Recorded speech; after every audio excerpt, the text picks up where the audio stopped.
the Industrial Revolution of the Mage Lord. Hello again, dear adventurers of the multiverse. Thanks for joining us once more on this epic journey. Remember, this story is pure science fiction from our wild imagination. So don't go trying to summon dragons in your backyard. The rights of this amazing novel belong entirely to its original author. We are only the narrators. Do you want more adventures? Show some love to our YouTube channel with a subscription and a like.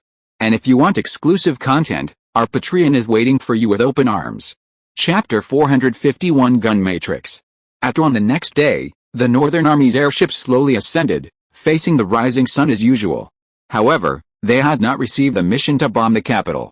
City Lord Harvey had instead ordered them to remotely monitor the movements of the Church's Inquisition. Tommy squinted, needing no telescope to see the enemy's position 2 or 3 miles away. The heavily armored Inquisition Knights had just assembled and were now forming a cavalry formation, bowing to the sun, as if performing some ritual prayer. Seeing the foolishness of these charlatans, I wish I could personally commandeer the monocannons and blast them to pieces, the deputy, also in charge of reconnaissance and surveillance, cursed bitterly. Tommy laughed heartily. Let you command the cannons? I'm afraid you'll accidentally bomb our own formations. The artillery battalion may not be as skilled as us, but their accuracy is truly astonishing. After all, each mana shell was expensive, and there was no room for error. Like the infantry, artillery units required extensive live-fire training and were fed a constant supply of ammunition.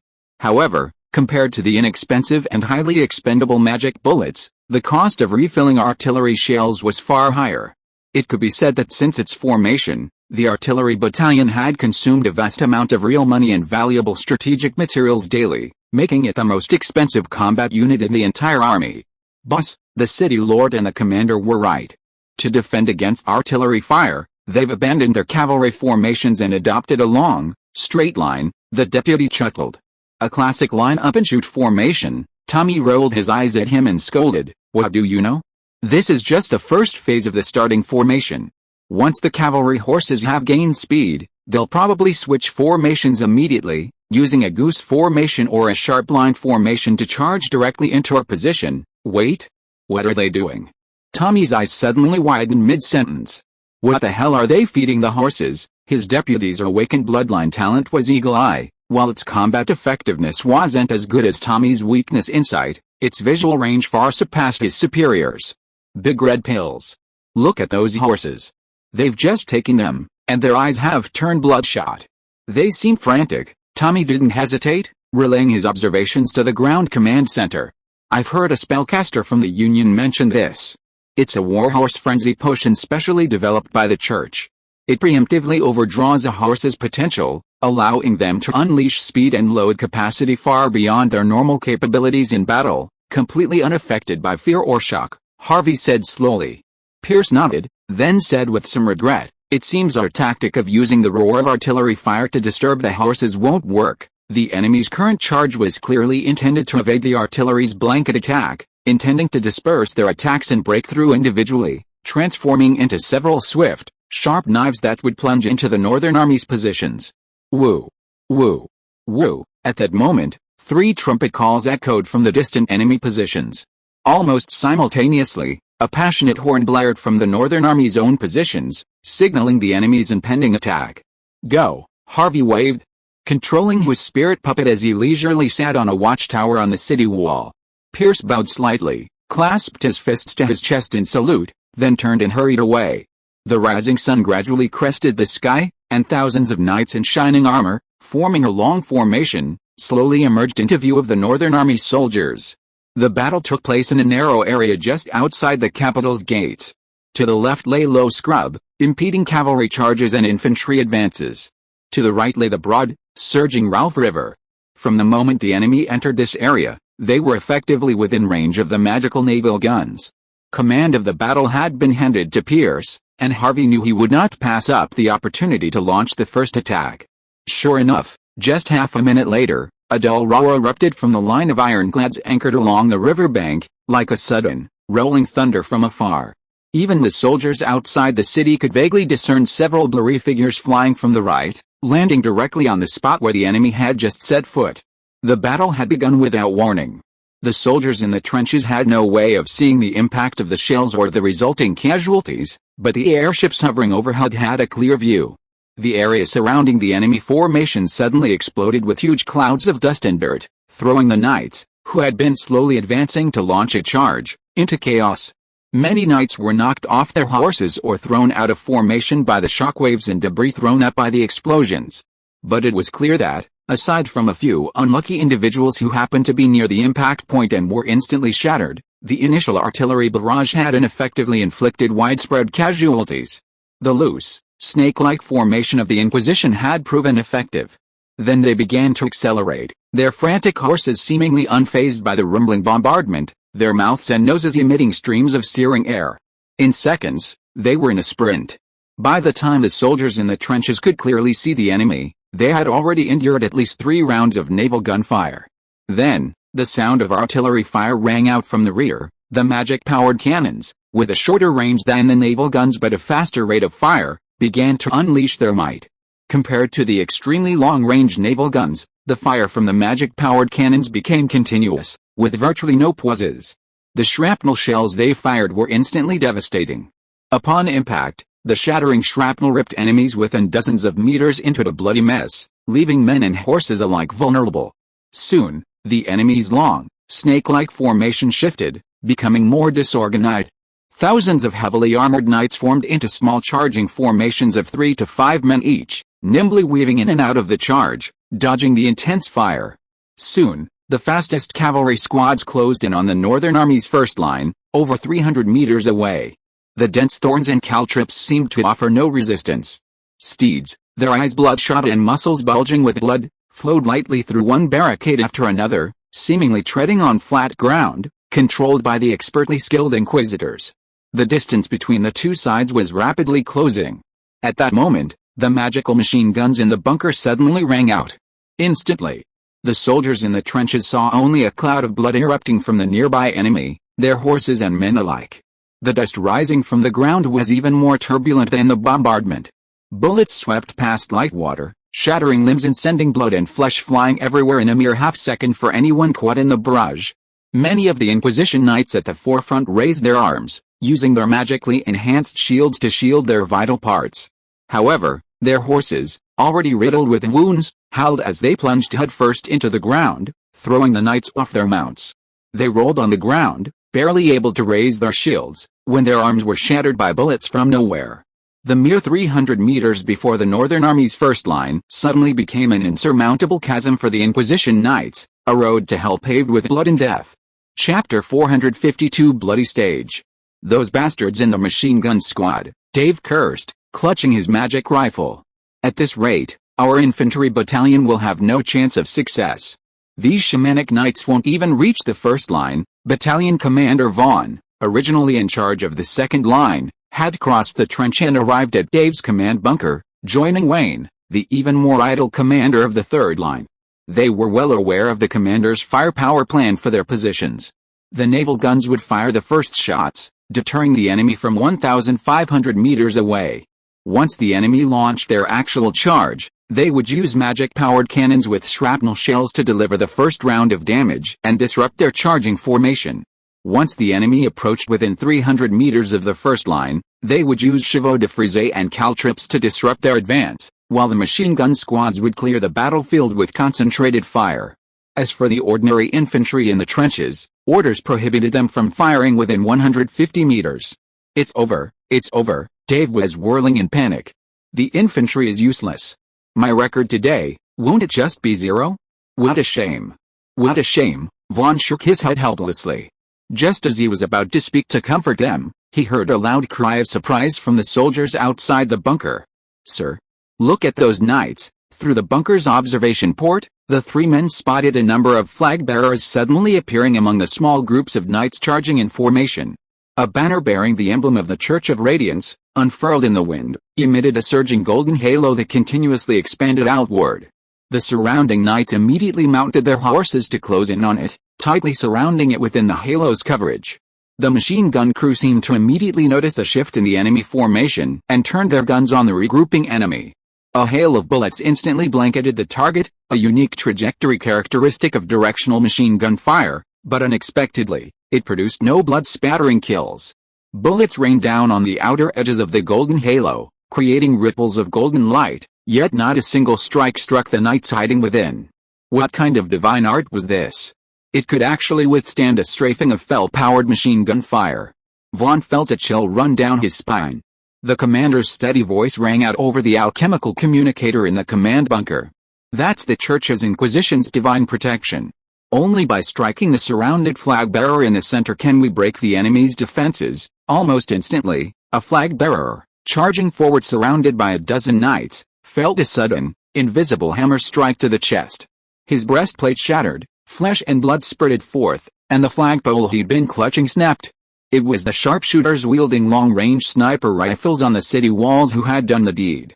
Even Vaughn and his fellow bloodline warriors could faintly sense the magical fluctuations detonated by the impact of the super-caliber magic energy rounds. Indeed, a single strike against the enemy flag-bearer could instantly destroy their divine protection array. This was something the inefficient machine gun squads, who could only spray water and fire, could not accomplish. Of course, against the overwhelming enemy, they could indeed contain the enemy's advance. But against these transcendents, the infantry's precise marksmen were still needed. Dave had already emerged from the bunker and was crouching in the trench, directing his men to aim and fire at the flag-bearers. However, the brief, half-minute lull in the machine gun squad's attack allowed these fearless church knights to finally pass through the hail of bullets swung by the Grim Reaper's side and close within 100 meters of the front line.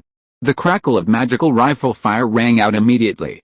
After the flag-bearer was struck and fell from his horse, the other knights surrounding him, despite losing their divine protection, continued to charge. Even after being struck in the chest by multiple bullets, they relied on their horses' momentum to run 5 or 6 meters, spitting blood as they drew their long swords and hurled them forward. "Be careful," someone screamed a warning. A soldier, half crouching to ensure accuracy, was instantly struck by the incoming longsword. The terrifying momentum sent him flying back over a meter, pinning him directly to the slope of the trench. Daff was startled. Turning his head, he saw a knight of the judgment, already fallen from his horse, his left leg broken, struggling to his feet a few dozen meters away in the dusty ground. He raised a fine steel short spear towards him. Whoosh! The spear flew out of his hand with such speed that it was almost impossible to see its trajectory. Dav instinctively drew the alchemical blade from his waist and swiftly slashed it horizontally across his body. With a sharp, metallic clang, the powerful blow split the short spear in two, though the spear's tip grazed his side, leaving a gruesome wound so deep that his ribs were visible. Dav fell face down on the slope of the trench. Suddenly, a pair of hands reached out from behind and yanked him back into the bunker. "Damn it! Damn it!" he cursed bitterly, gnashing his teeth. Turning back, he saw the person who had just rescued him was the political instructor assigned to his battalion not long ago, a young, hairless noble from the Grizzlies named Ivan. "Captain, are you alright?" Ivan had never seen blood on such a large battlefield before. While he didn't wet his pants, his teeth were trembling. He remained at the front line of defense, refusing to retreat out of fear. He moved through the trenches, shouting encouragement to his men to fight back while also warning them to watch for enemy movements. "Medic! Where's the medic?" the young political instructor shouted at the top of his lungs, his head held high. Turning, he saw the battalion commander, who had just been lying on the ground bleeding profusely, suddenly sit up, pull out a roll of bandages, and begin bandaging himself. "What are you yelling about? You're making a fuss." Duff pulled out a bloody heap of gauze from the massive wound in his side. The hideous wound was wriggling and healing rapidly. "If you yell a few more times, my wound will almost heal." He suddenly glared and cursed. "Why are you carrying a gun? Who gave you a gun? Are you trying to kill you?" These noble disciples and local youths, who had received advanced education at the Spark City Public College, were the future reserve staff of the General Staff Headquarters. They were trained and educated according to the standards and treatment of civilian officers. They were generally issued only symbolic revolvers for self-defense in times of crisis, but were never advised to participate in combat. Ivan, clutching his spear, shook his head. "No, these are weapons left behind by fallen soldiers. Although political guidance is a civilian role, it's our duty to fight alongside the soldiers when necessary." Without looking back, he headed for the frontline trenches and climbed back up beside the soldiers crouching and firing. Their charge collapsed, Harvey stood on the walls of the royal capital, gazing at the horrific scene on the battlefield below. A sudden pang of pain welled up in his heart. How wonderful it would be if such fearless knights could be used against the foreign enemies to the north. He shook his head gently, dispelling the ridiculous thought. These church supporters deserve their fate. If he had been defeated, he would have faced even more brutal slaughter and purges. No matter what, someone would have to pay the price for provoking this conflict. War is indeed cruel, but it's a struggle for power, a battle of faith, and a battle of position. One side must pay the price in blood. Of course, today's unprecedented battle between infantry and cavalry was also a crushing bloody slaughter show carefully presented by Harvey for the dignitaries and people of the royal capital. I believe that after today, everyone in the royal capital should know that resisting the north will only lead to self-destruction, and only complete submission will have a chance of survival. Chapter 453, The Transformation of a New Soldier. As a member of the Second Front, Benny's battalion received the daunting task of urgently reinforcing the First Front shortly after the battle began. The reason wasn't due to heavy casualties on the front lines, caused by unfavorable conditions, nor was it because the elite battalion defending the front couldn't withstand the enemy's charge, but rather, the commander suddenly decided to expedite the elimination of the already defeated Inquisition Knights. Braving the hail of bullets and rushing to the First Front, Benny and his companions were deeply aware of the bloody horrors of the battlefield. Although the Northern Army maintained the upper hand, the enemy's relentless counterattack proved too much for the new recruits. Granger's injured, get him down quickly. Where's the medic, Greyhound? Greyhound. Oh my god. He's bleeding so much? But I don't know where he's injured, damn it, what are the people in the machine gun team doing? Why don't they turn their guns around to suppress them, aim at their horses? Attention. Free fire. Benny quickly took aim at an enemy who had been shot and fallen off his horse. With narrowed eyes, he emptied the magazine at the enemy's chest as he was about to stand up. Then, he skillfully tucked the butt of the gun under his armpit and took out the preloaded magazine from his waist to complete the reload. In this gap of just a few seconds, he also stole a sideways glance at the new recruit lying next to him. According to the military practice of veterans leading new recruits, this guy was his responsibility today. The goal was simple, don't let him get killed because of nervousness or stupidity. The enemy's current condition was clearly identical to his first battle in Fingaden City. Their intense tension manifested itself in clenched teeth, fingers welded to the trigger, and even after firing 20 rounds, they would still futilely pull at the trigger several times before realizing they needed to reload. As for accuracy and damage inflicted, Benny had no hope in the new recruit. Here. Put it in your mouth while you reload. Benny quickly tossed a foil-wrapped candy bar into the new recruit's hand. It was a unique military secret recipe passed down to him by his former squad leader, Newman, and many veterans considered it highly effective. These honey caramel bars, issued to soldiers by the logistics department as a quick way to replenish their energy after a forced march, effectively alleviated the dizziness and numbness that often accompany the first encounter with blood on the battlefield. The recruits had barely complied when they heard the commanding officer fire a volley. This was the machine gun squad filling the gap in suppressive fire left by the reloading. Every soldier in the front trench fired forward, their rifles drawn. The enemy at the forefront erupted in a shower of blood, their bodies riddled with wounds, and they collapsed to the ground. But those behind them pressed on, seemingly using their comrades in the front as human shields. Even after being struck in the arms and legs by bullets, they continued their charge toward the trench. One knight, within 5 steps of the trench, had both his legs shattered. His shield, protecting his vitals, sent him sprawling to the ground, where he struggled to crawl forward. A sniper on the wall seemed to have locked onto this fearless warrior, and a bullet shattered the shield he had concealed across his chest. The knight, nearing death, threw the shards with all his might, and the nearest northerner was tragically cut in the neck. Seeing the blood spurting from his comrade's neck, Benny felt his heart sink. He might not last until the medics could get him back to the rear for treatment. Retreat. Second line battalion, fall back and regroup. Let the third line soldiers take over. Artillery and machine gun teams, prepare suppressive fire. Benny immediately cocked his rifle and emptied his remaining ammunition.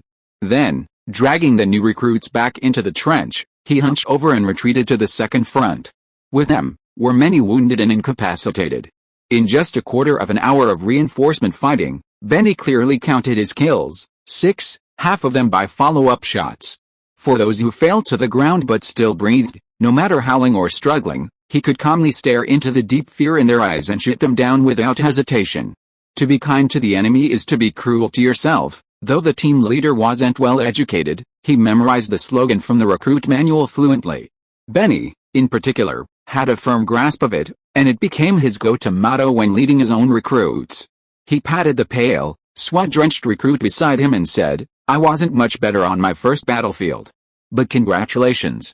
After today, you're officially a qualified soldier of the Northern Army." The fierce infantry cavalry battle that erupted outside the capital was swiftly over in less than 3 hours. Many nobles who had secretly sent trusted followers out of the city to observe the battle from across the Ralph River were filled with even greater fear. The Church's Judgment Legion, the powerful knight chapter known as the Spears of Glory, originally tasked with a rescue mission, they didn't even reach the city gates, being easily wiped out outside Golden Glory City. What? Did the battle just start? The winner has already been decided? The Church was defeated like this, the Earl of the Palace asked almost incoherently. How is this possible? They are the Inquisition. Haven't they awakened their bloodline talents? Doesn't everyone have the strength to compete with spellcasters? Chief Knight Dickinson's face was pale, and he muttered to himself, the Inquisition, the Knights. If I hadn't disguised myself to go out of the city and witnessed how this battle took place, I would never believe, the end of the Knights has come. The Earl stood up suddenly and said in horror, they are cleaning up the battlefield outside the city right now. These Northerners who are bloodthirsty will not take this opportunity to rush into the city, right? Most of the nobles who have not left yet hope that the royal court will take the initiative to surrender and negotiate in the traditional way between noble lords. Internal struggles and regime changes among the human race have always adhered to aristocratic traditions. Unless it's a matter of blood revenge, utter annihilation of the enemy is unacceptable, as it would be a stain on the victor's honor. Forgiveness and amnesty not only garner reputation and praise for the individual and the family, but also yield a lucrative ransom, without resorting to extremes. For most of the nobles in the capital, the fall of Grand Duke St. Valen meant little more than swearing allegiance to a new ruler. As vacillating fence-sitters. As long as their noble status and titles remained, they could still share the same wealth and power under the new ruler. Don't forget, the Lord of the North is no noble. He's a spellcaster. A commoner. Dickinson, regaining his composure, whispered resignedly. Prepare. We must surrender before the enemy concludes their last round of fighting. Perhaps, out of public opinion, they might be willing to rescue the abdicated Grand Duke. Chapter 454 Surrender. Lord, the enemy has been completely eliminated. The post-clearance of the battlefield is underway, Pierce reported, kneeling on one knee and rubbing his chest. Harvey nodded, expressing satisfaction with today's battle.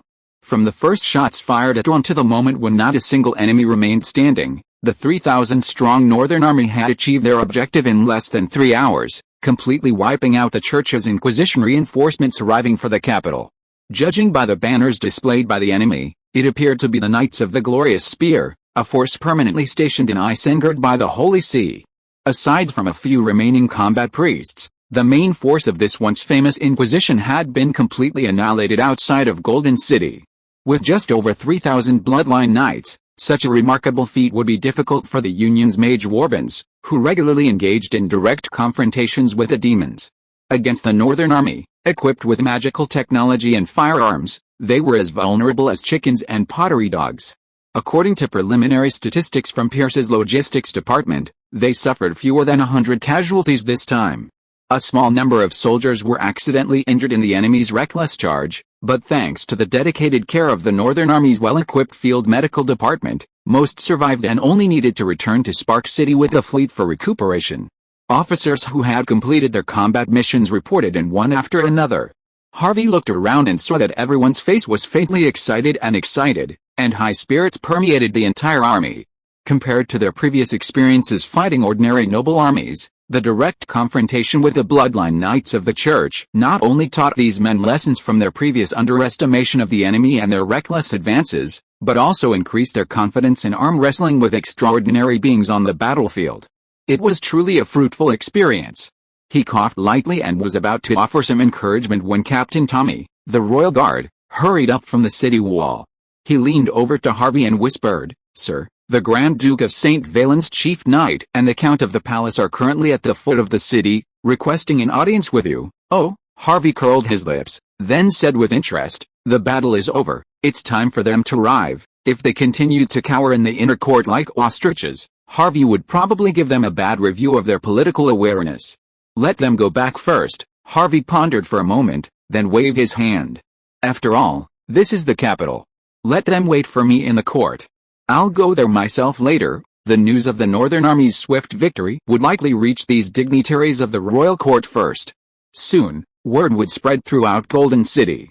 Even within a few days, news of the Vatican Knights' defeat outside Golden City and the complete change of ownership of the capital would spread throughout the duchy.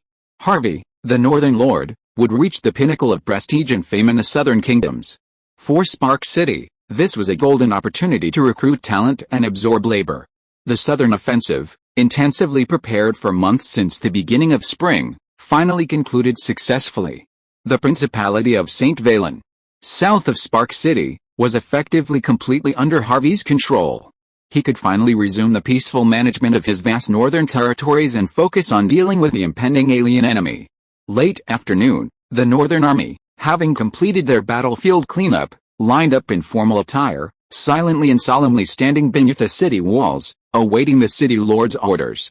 Harvey took a deep breath and said loudly, "All troops, follow me into the city." "Yes, city lord," all the officers responded in unison, turned around and ordered their subordinates. "The 1st Battalion will open the way in front, and the rest of the battalions will clear the road along the way to protect the city lord." At the same time, the ironclad fleet in the distance also received the signal, and they raised their guns and fired into the sky. The soldiers who received the order shouted in unison, "Long live the city lord! Long live the Spark City! Long live the North!" Harvey led the mighty army and rode through the outer city in a new type of alchemical vehicle. The streets were deserted. All the people hid in their homes and dared not show their heads easily, fearing the king of the North who had just defeated the army of the Holy See. After entering the inner city, Harvey realized his deterrent seemed a bit excessive. Compared to the already narrow streets and cluttered buildings of the outer civilian areas, the inner city looked even more like it had just been subjected to a relentless war. Every iconic building had endured days of aerial bombardment. The worst hit were the glorious cathedral he passed by and the royal court he was about to reach. The pile of rubble and ruins made him almost unrecognizable. The palace gates had long been reduced to rubble by the bombing. The soldiers of the 1st Battalion who had arrived early showed no fear and filed into the palace to begin preparing in advance. The first thing to be sealed off was the palace treasury. The treasure stored there had already been classified as the city lord's spoils of war. Embarking on a carriage and walking through the charred palace grounds, Harvey discovered that the domed hall, once used for meetings between Grand Duke St. Valen and the nobles of the royal court, had also collapsed. A group of terrified nobles stood awkwardly beside the ruins of what had once been a symbol of the principality's supreme power, trembling with fear as they awaited his arrival. Seeing the rumored northern lord arrive late, the dignitaries immediately ceased their whispers and saluted him with chests. Harvey, however, made no eye contact, instead ordering his guards to bring a high-backed chair and sitting directly in front of the ruined hall. The Count of the Palace and the Chief Knight, leading the charge, exchanged pale glances before resignedly kneeling on one knee, apologizing to Harvey once more. The other nobles, seemingly grasping something, also fell to the ground in fear. "That's unnecessary. Get up," Harvey said lazily after everyone knelt. Although he was also a native of the royal capital, Harvey was extremely unfamiliar with these royal nobles with whom he had never had any intersection in the past. He could only jokingly say, "Everyone, please forgive me for not knowing much about your identities and positions. I wonder who can introduce you to them." The Earl of the Palace raised his head, coughed awkwardly, and said hesitantly, "Respected Lord. Your Excellency, let me introduce you." After that, he introduced all the nobles present to Harvey in detail according to their identities and ranks. What was beyond Harvey's expectation was that among the high-ranking officials of the entire principality, except for the Prime Minister and the Minister of State who were originally close to the Holy See and fled early, the Earl of the Palace, the Chief Knight, the Minister of Finance, the Minister of Foreign Affairs, and the Steward of the Royal Palace were all present. But on second thought, it seemed perfectly normal. These people weren't just nobles serving the current Grand Duke of St. Valen, most of their family ties dated back to the founding of the nation. Regardless of which Grand Duke ascended the throne, they rightfully enjoyed the privilege of supporting the royal court and sharing power. Staying in the capital to observe the situation simply meant to continue with past practice and pledge allegiance to the new ruler. Unfortunately, they miscalculated with Harvey. Chapter 455, Settlement and Blame. So, the glorious Archbishop of St. Valen is suspected of murdering the Grand Duke, persecuting spellcasters, spreading the plague and framing others, and instigating civil unrest in the central kingdoms of the Southern Territory. Harvey, his eyes gleaming with sarcasm, reiterated the claims of the Earl of the Palace and the Chief Knight in a sarcastic tone. None of the dignitaries in the capital objected, their heads bowed in agreement. It seemed they were intent on completely shifting the blame onto the church, which inevitably gave rise to a sense of comical change. Over a year ago, the spellcasters, already expelled and persecuted, were the ones nailed to the stigma of persecuting civilians and betraying the covenant. As if that wasn't enough, the Earl of the Palace adding fuel to the fire, His Majesty the Archduke personally dissuaded them, but ended up being assassinated. This is simply an unforgivable crime. Oh? Really? Harvey sneered. Did the glorious Archbishop receive instructions from the Holy See or act on his own? It's impossible that he was confused for a moment, right? When they committed these crimes, some of you stood by and watched, some of you assisted them, but no one stood up to stop or oppose them. Dickinson frowned and bowed. Your Excellency the City Lord, you don't know that after His Majesty the Archduke was seriously injured and fell into coma, the bishop indirectly took control of the royal court and promoted his confidants to the positions of Prime Minister and Minister of State. Even me, my position as the commander of the Royal Capital Knights was taken away under the pretext, and replaced with people from the church. This section was completely true. After the church seized control of the capital's most powerful armed forces, instead of deploying them to defend the city, it dispatched them to the border battlefields, leaving these elite knights to fight bloody battles for the conflicting interests of the church and the Union, wasting the precious lives in vain. This indirectly led to Dickinson, the Grand Duke's chief knight, being left without a single knight to deploy when Harvey led his army to the capital. Even the dispatch of the city guards required the approval of the Prime Minister. You wiped them out with just a few words. Harvey shook his head in disappointment. He had no hope for these nobles before him. They were nothing more than self-serving vested interests, like blood-sucking parasites clinging to the royal family and the capital, completely hypocritical, corrupt, and shamelessly greedy. I'm sure you're all aware that Grand Duke St. Valen is beyond saving. My spellcasting advisors and alchemists have all taken turns examining his condition. He's been fed large quantities of secret potions of unknown origin by the church, and his body has weakened to the point where he can only survive with high-level divine arts. The chief knight's eyes welled up, and he knelt on one knee, his head bowed in silence. The other nobles exchanged silent glances, but remained silent, as if the dying king wasn't the one they'd sworn allegiance to. Only the Earl of the Palace took the initiative and said, Your Excellency, once the Grand Duke passes away, the vacant throne of St. Valen will inevitably attract the agitation of the surrounding kingdoms. With all due respect, as the most powerful border lord of the duchy, you should comply. As soon as he spoke, the other nobles reacted instantly. What a scoundrel. Trying to claim the credit for being the first among the capital's powerful nobles to support the new king. That's right. Your Excellency the City Lord, the duchy cannot be without a ruler to stabilize the situation, and we also need a wise monarch to end the protracted border wars. Indeed, the lords of various lands who were recruited to the border battlefields have long been miserable and secretly dissatisfied with the church's wanton consumption of their troops. City Lord. No. Your Majesty. Your Majesty.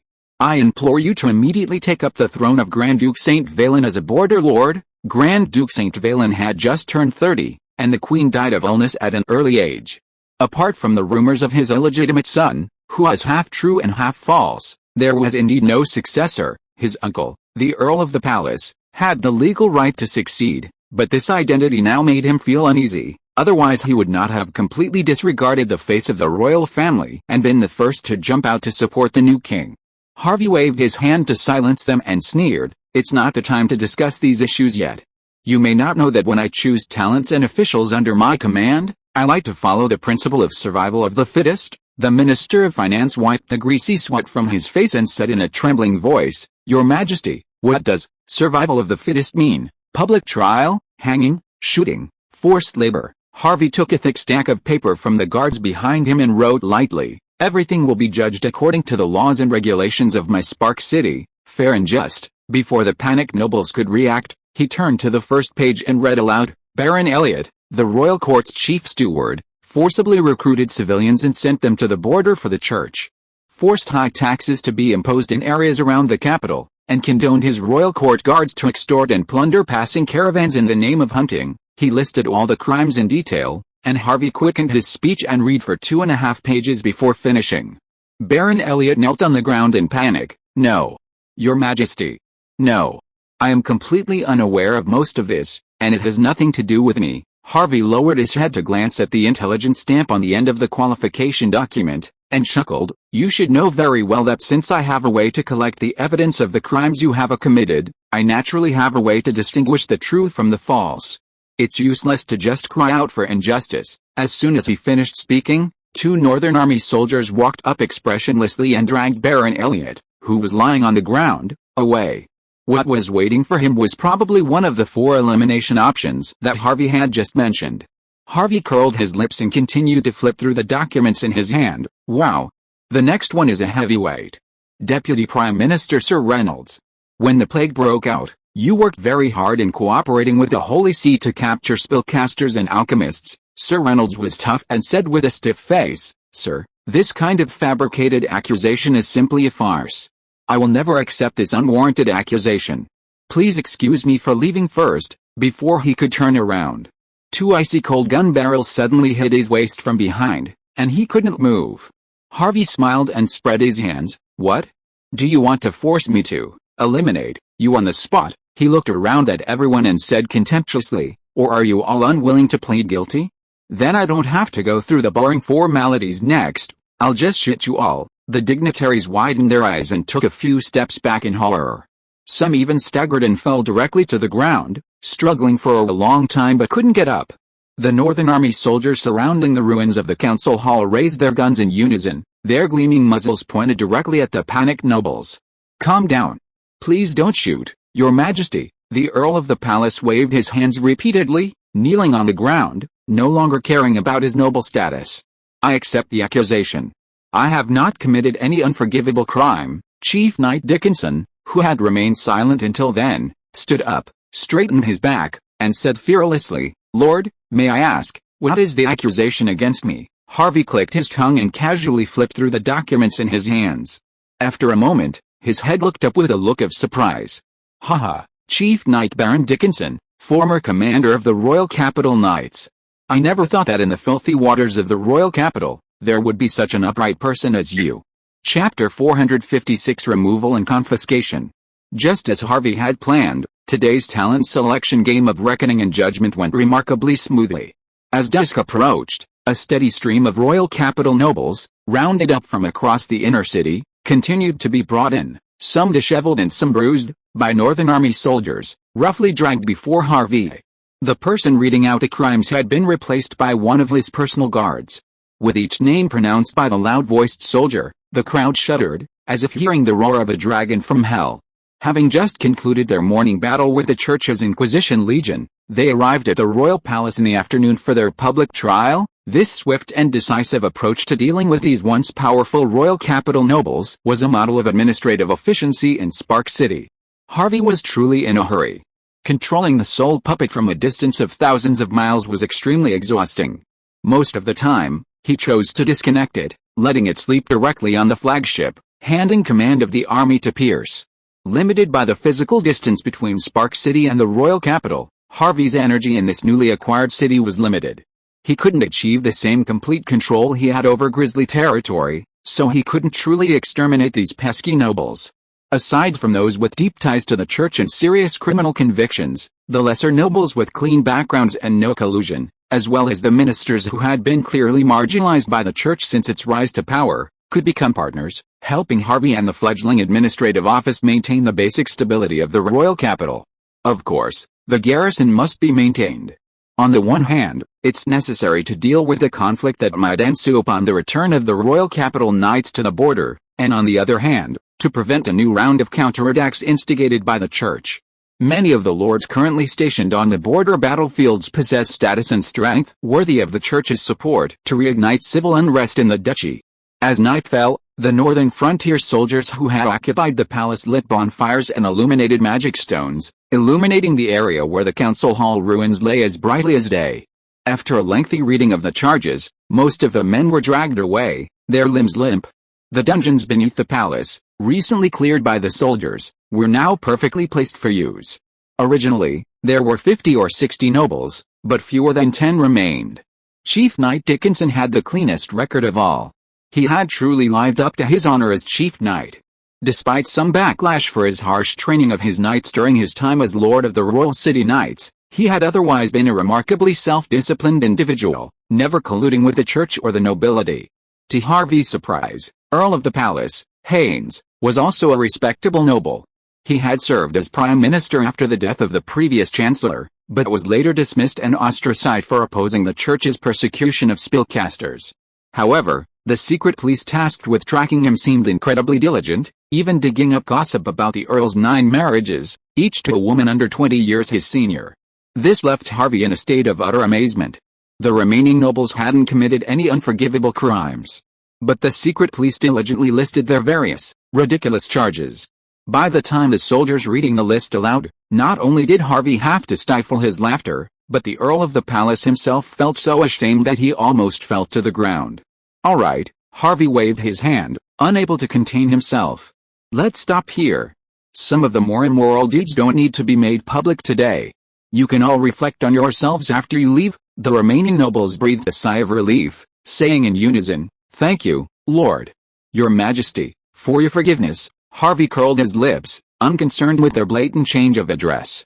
"As I said at the beginning, survival of the fittest. Now that the vile have been eliminated, you remaining victors will naturally be rewarded." Before anyone could offer their thanks, Harvey interrupted them, saying, "But you must understand that this is not a peaceful transfer of power.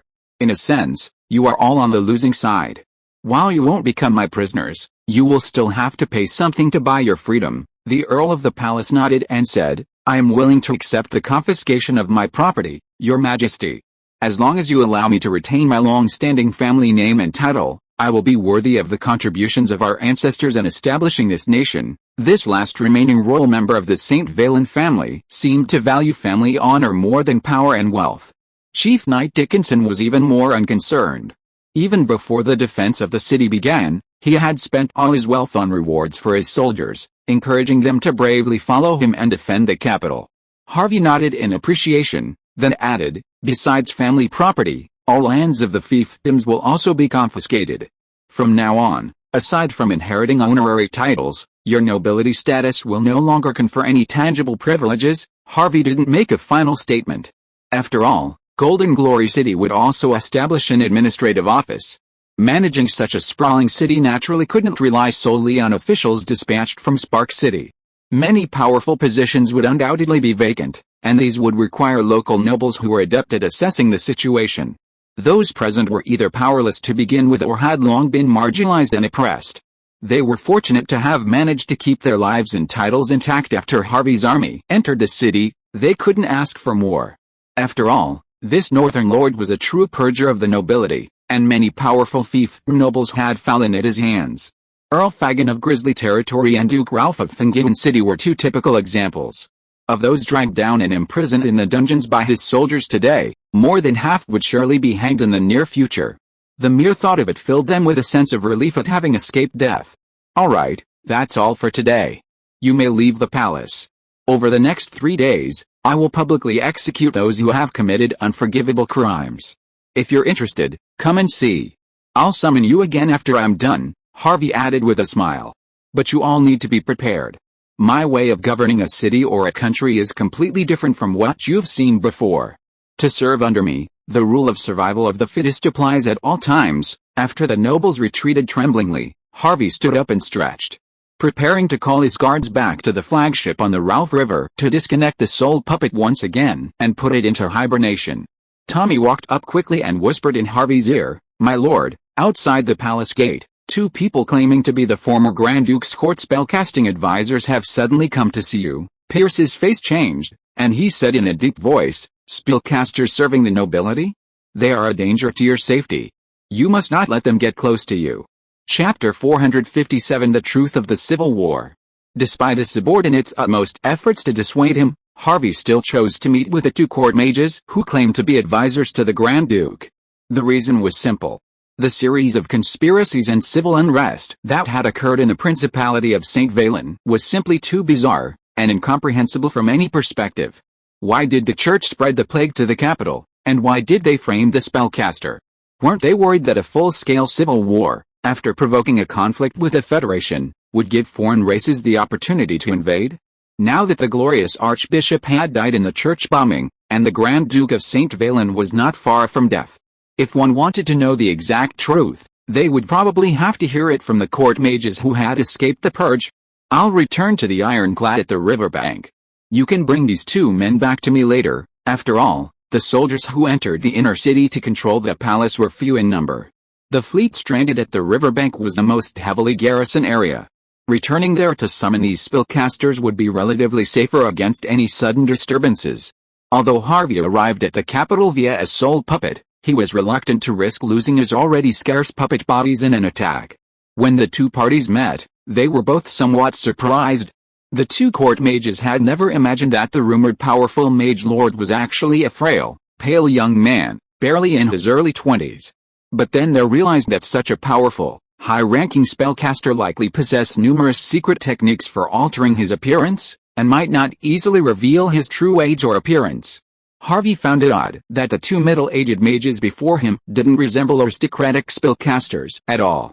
Their demeanor and attire suggested they were more like alchemists, like Chris, absorbed in research and experimentation.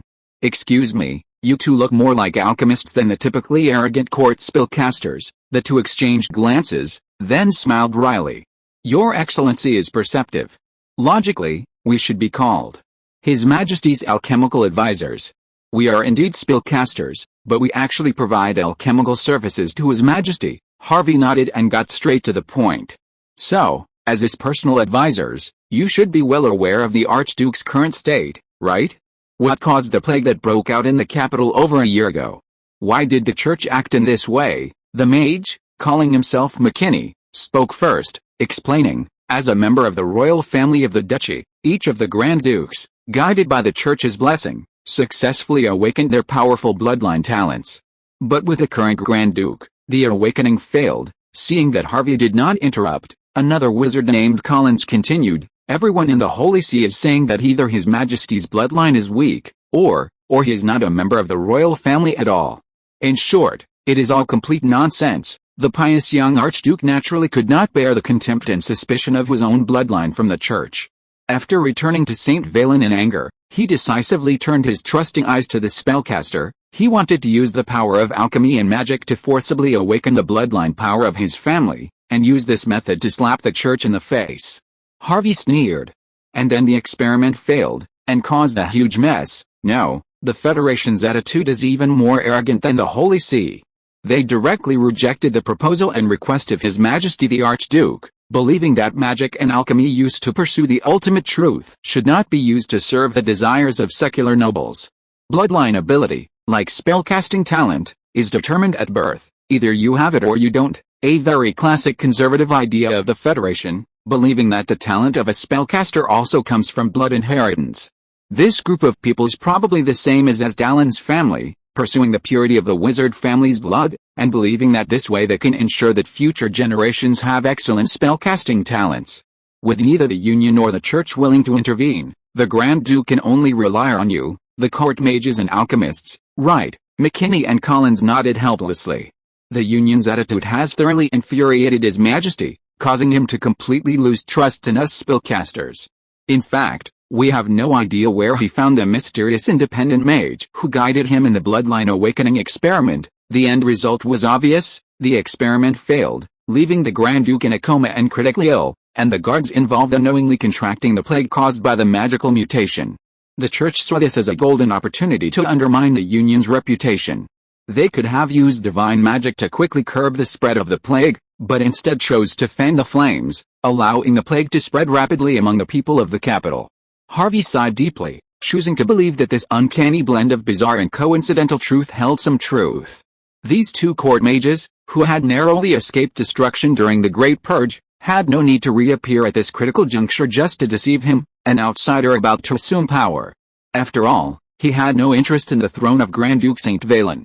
As for why Grand Duke St. Valen was so obsessed with awakening his bloodline, and how that long-vanished independent mage had managed to entice a duchy ruler into taking such a risky and uncertain alchemical experiment, the mysteries involved would likely remain unsolved.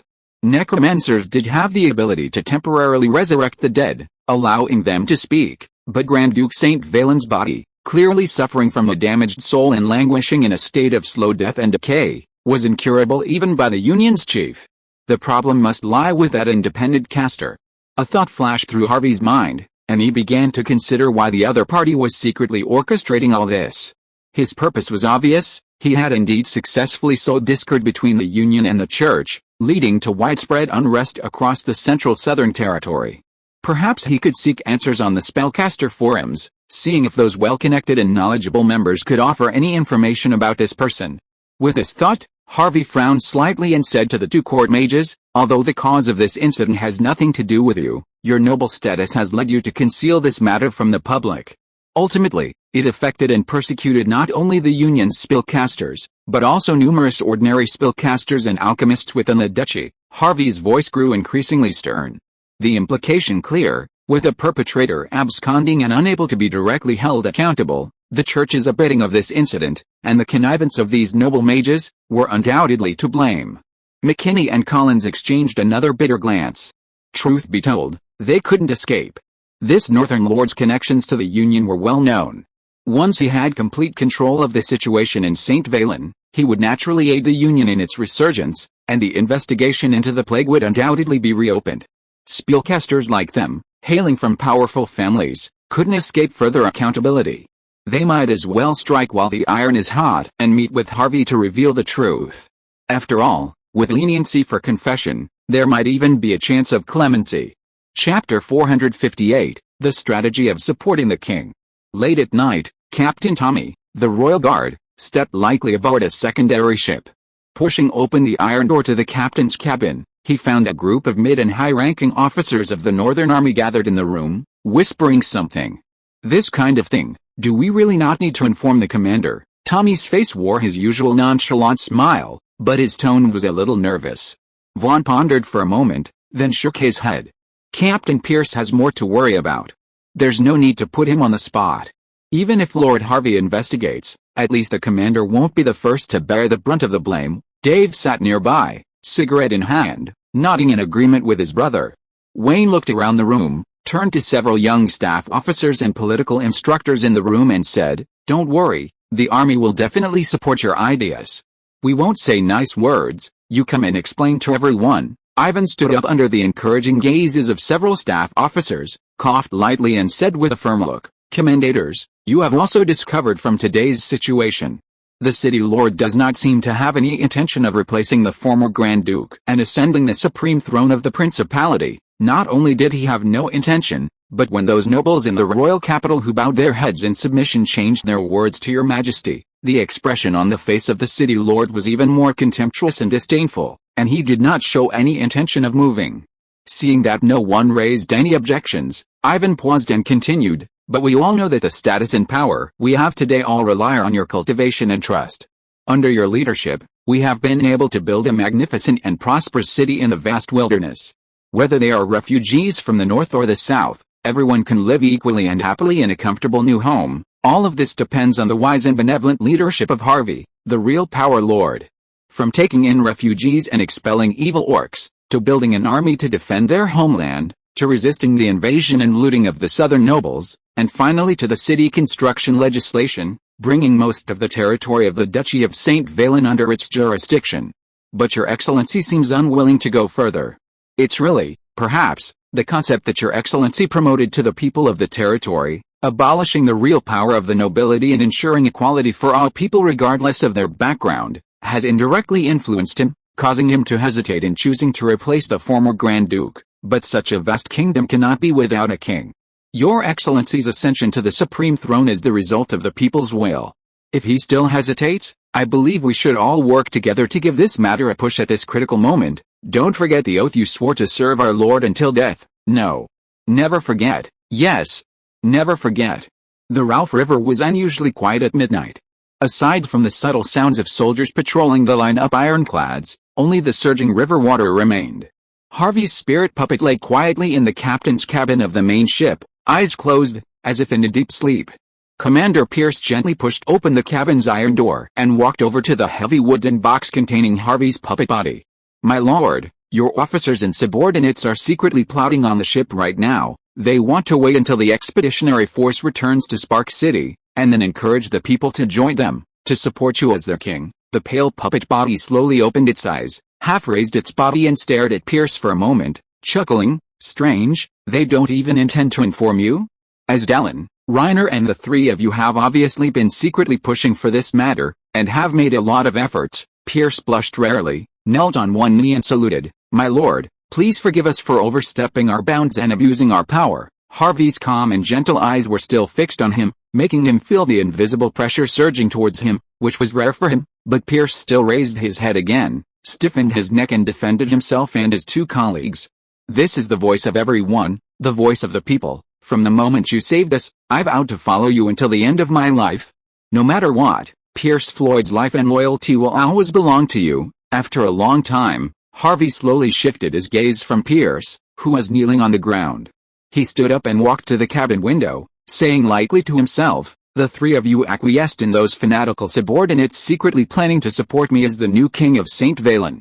Haha, am I not acquiescing in everything you do? He did not turn his head and continued in a low voice. I don't want to create some hypocritical farce of wearing the yellow robe 3 times and giving up the throne 3 times. The reason I didn't express my attitude to you clearly is that I think St. Valen will no longer need a nominal monarch in the future. Harvey turned, his gaze gentle as he gazed at Pierce, who stood there stunned.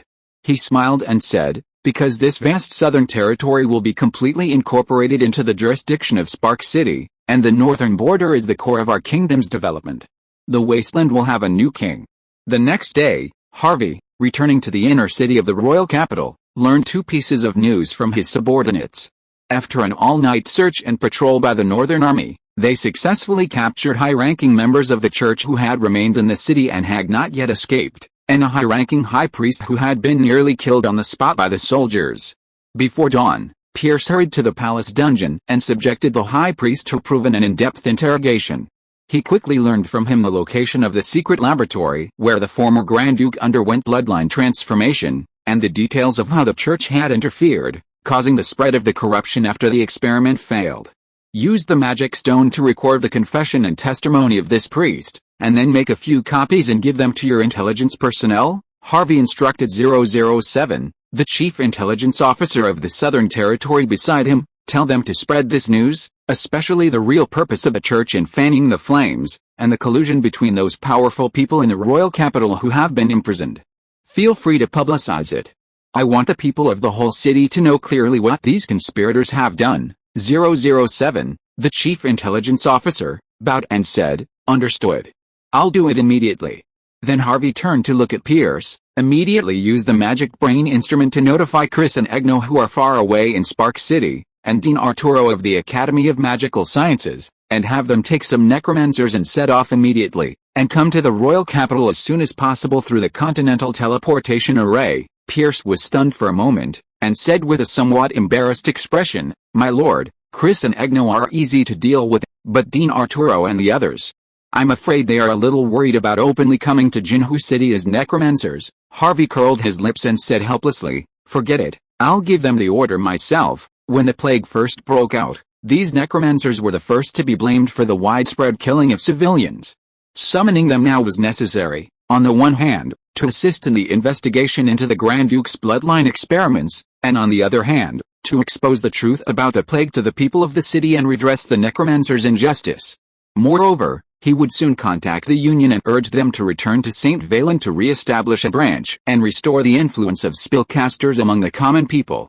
The Union's orthodox spellcasters had always looked down on necromancers, but now that they had the opportunity to confront them, they believed Arturo and the others would not reject him and continue to languish in the north.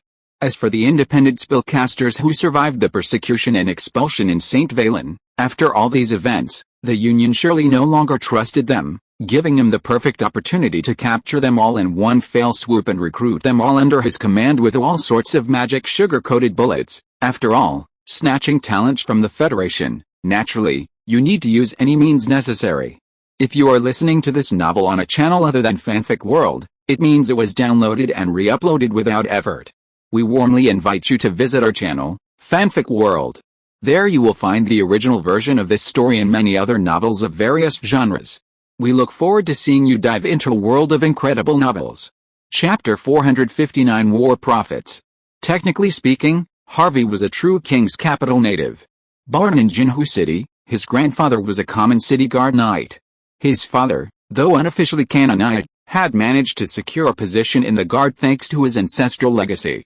Unfortunately, years of comfortable living gradually eroded his skills, leading to his alcoholism and death in a fall from a horse. As the product of the fusion of the time traveler's soul and his original selves, Harvey's memories of his youth were somewhat hazy, and the city he had lived in for over a decade felt more unfamiliar than familiar. Undoubtedly, before the founding of Spark City, King's Capital was one of the few prosperous places in the Central Southern Territory. Though still quite backward from a time traveler's perspective, it was the wealthiest city among the Central Southern Territory's kingdoms. What most captivated Harvey was its vast population and the naturally high quality of its inhabitants. The capital had always been a gold mine, and nobles who had fallen on hard times, lost their inheritance, or faced impoverished fiefdoms flocked to it seeking a chance at a new lease on life. Frequent intermarriages also created a certain degree of kinship within the aristocratic community. Add to that the royally appointed court nobles and knights of the capital, as well as the prestigious titles of honorary knighthood and lordship that could be purchased with a generous outlay of gold pounds, and the entire golden radiant city gradually became home to a vast aristocracy. These nobles, both large and small, unless mentally challenged by inbreeding, had at least received a formal education, with literacy being the basics. If they were being groomed to succeed a family or title, they would be required to learn the complexities of politics or business, making them prime candidates for municipal officials. After all, the land surrounding the capital was valuable and largely annexed by the royal family and the great nobles. Most of these nobles held no fiefdoms, so naturally, they were unlikely to resist Harvey's coercive policy of land confiscation. As long as their character and social standing were satisfactory, they would be far more suitable to manage and operate the city on Harvey's behalf than the administrative officials dispatched all the way from Spark City. Beyond its labor force and administrative talent, the capital was also the most prosperous center of commerce and trade in the entire Central South Territory. Chambers of commerce and artisan guilds of all sizes were established there, and many scarce goods from the central continent were concentrated there. Simply posting a recruitment notice would gather a large number of highly skilled artisans. Harvey had no intention of leaving these talented individuals in Jinhu City. Naturally, he would bring as many back to the North Territory as possible to supplement his various production and manufacturing departments, which were perennially short of skilled workers. Finally, there was the palace treasury, and the confiscated property of the nobles. Gold, jewelry, antiques, magical materials, and precious potions filled several large warehouses specially vacated for the port. Although the total was still being calculated, Harvey estimated that the discounted value would be worth nearly 300,000 gold pounds. However, Harvey didn't intend to simply transport all this wealth back to the north. 10 ironclads simply couldn't carry it all at once. Repairing the bomb-battered inner city of the royal capital would also require expenses. Establishing a city hall, managing and operating it, and appeasing the public would also require expenses. There was no point in piling the gold in the warehouses. Following the principle of spending where he earned money, Harvey immediately contacted several major chambers of commerce with which he had always had good cooperation, and quickly dispatched a large inventory of supplies and goods. Some of this would be used to rebuild Jinhu City, while some would naturally be transported to Spark City as usual to support the expansion of production plans and further improve the quality of life for the people. After all, no matter how advanced and prosperous Spark City may be, it cannot produce its own tobacco, tea, and spices, all of which are highly sought after by the people of the South, and must rely entirely on imports. The incredible wealth of the residents of this newly built city on the wasteland has also made the major chambers of commerce in the southern border salivate. Private commodity fairs are now held in the city almost every month, led by the commercial department of the administrative office, and all kinds of import and export orders are overwhelming. After reviewing the confiscated spoils, Harvey set off again for the palace. He had received news early this morning that Grand Duke St. Valen had completely stopped breathing in a deep coma around dawn. Post the obituary this afternoon. If nobles and commoners wish to offer their condolences spontaneously, there's no need to stop them. Harvey had little interest in pursuing the guilt and mistakes of a dead man. With the confession of the church's high priest, the spellcaster's false accusation of murdering the Archduke had long since been cleared. He might as well take this opportunity to cultivate his image as a benevolent and magnanimous ruler. This would be extremely helpful in recruiting talented individuals to serve in the north. The heavy coffin containing the Archduke's remains was slowly carried out of the palace. The few remaining royal guards, with mournful expressions, carried the coffin slowly towards the royal cemetery. As the defeated and surrendered party, they had no hope that the royal family, now completely deprived of real power, would be able to host the Archduke's funeral. The royal cemetery was already within the royal palace, so a simple burial would suffice. For the first time, Chief Knight Dickinson took off his full knight armor and did not even carry the sword bestowed by the emperor. He only wore a simple knight training robe, a hemp rope tied around his waist, and stood like a javelin beside the door of the Grand Duke's simple tomb. Harvey, who arrived late, raised his hand to summon him. Mr. Chief Knight. Dickinson knelt on one knee and saluted, then lowered his head and said, "Your Excellency the City Lord, please don't call me Chief Knight anymore." After His Majesty passed away, his Chief Knight naturally ceased to exist. "Oh?" Harvey asked with interest. "I thought the Chief Knight was an honorary title without real power." "Once the title is conferred, it will be enjoyed for life." There was not much sarcasm in his words, but Dickinson still felt a slight pain in his heart when he heard it. He looked up and smiled bitterly. "If His Majesty died in battle, I would naturally try my best to avenge him.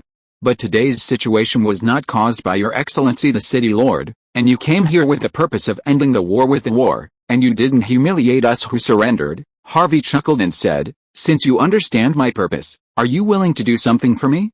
This matter is also to completely stop this unprovoked war that has spread to the central countries." Dickinson was stunned for a moment, and said in a daze, "Me? Your Excellency the City Lord, what qualifications do I have?" Harvey waved his hand and spoke to himself. "You used to be the commander of the Royal City Knights, right? If I asked you to lead a northern army to the border battlefield of the Principality to persuade the Royal City Knights and fiefdom lords who are still deadlocked in the battle with Darius to surrender, could you do it?" Chapter 460, Rebuilding the Federation Branch. In the capital of St. Valen, at the Jinhu City branch of the Spellcasters Union, the repaired continental teleportation array hummed. After a violent surge of magical energy, several figures in spellcaster robes appeared in the center of the array, led by a familiar face. "The secret is above. My dear friend." Spell Shield friend McCollin stepped off the teleportation array, arms wide open to greet Harvey, who waited with a smile below.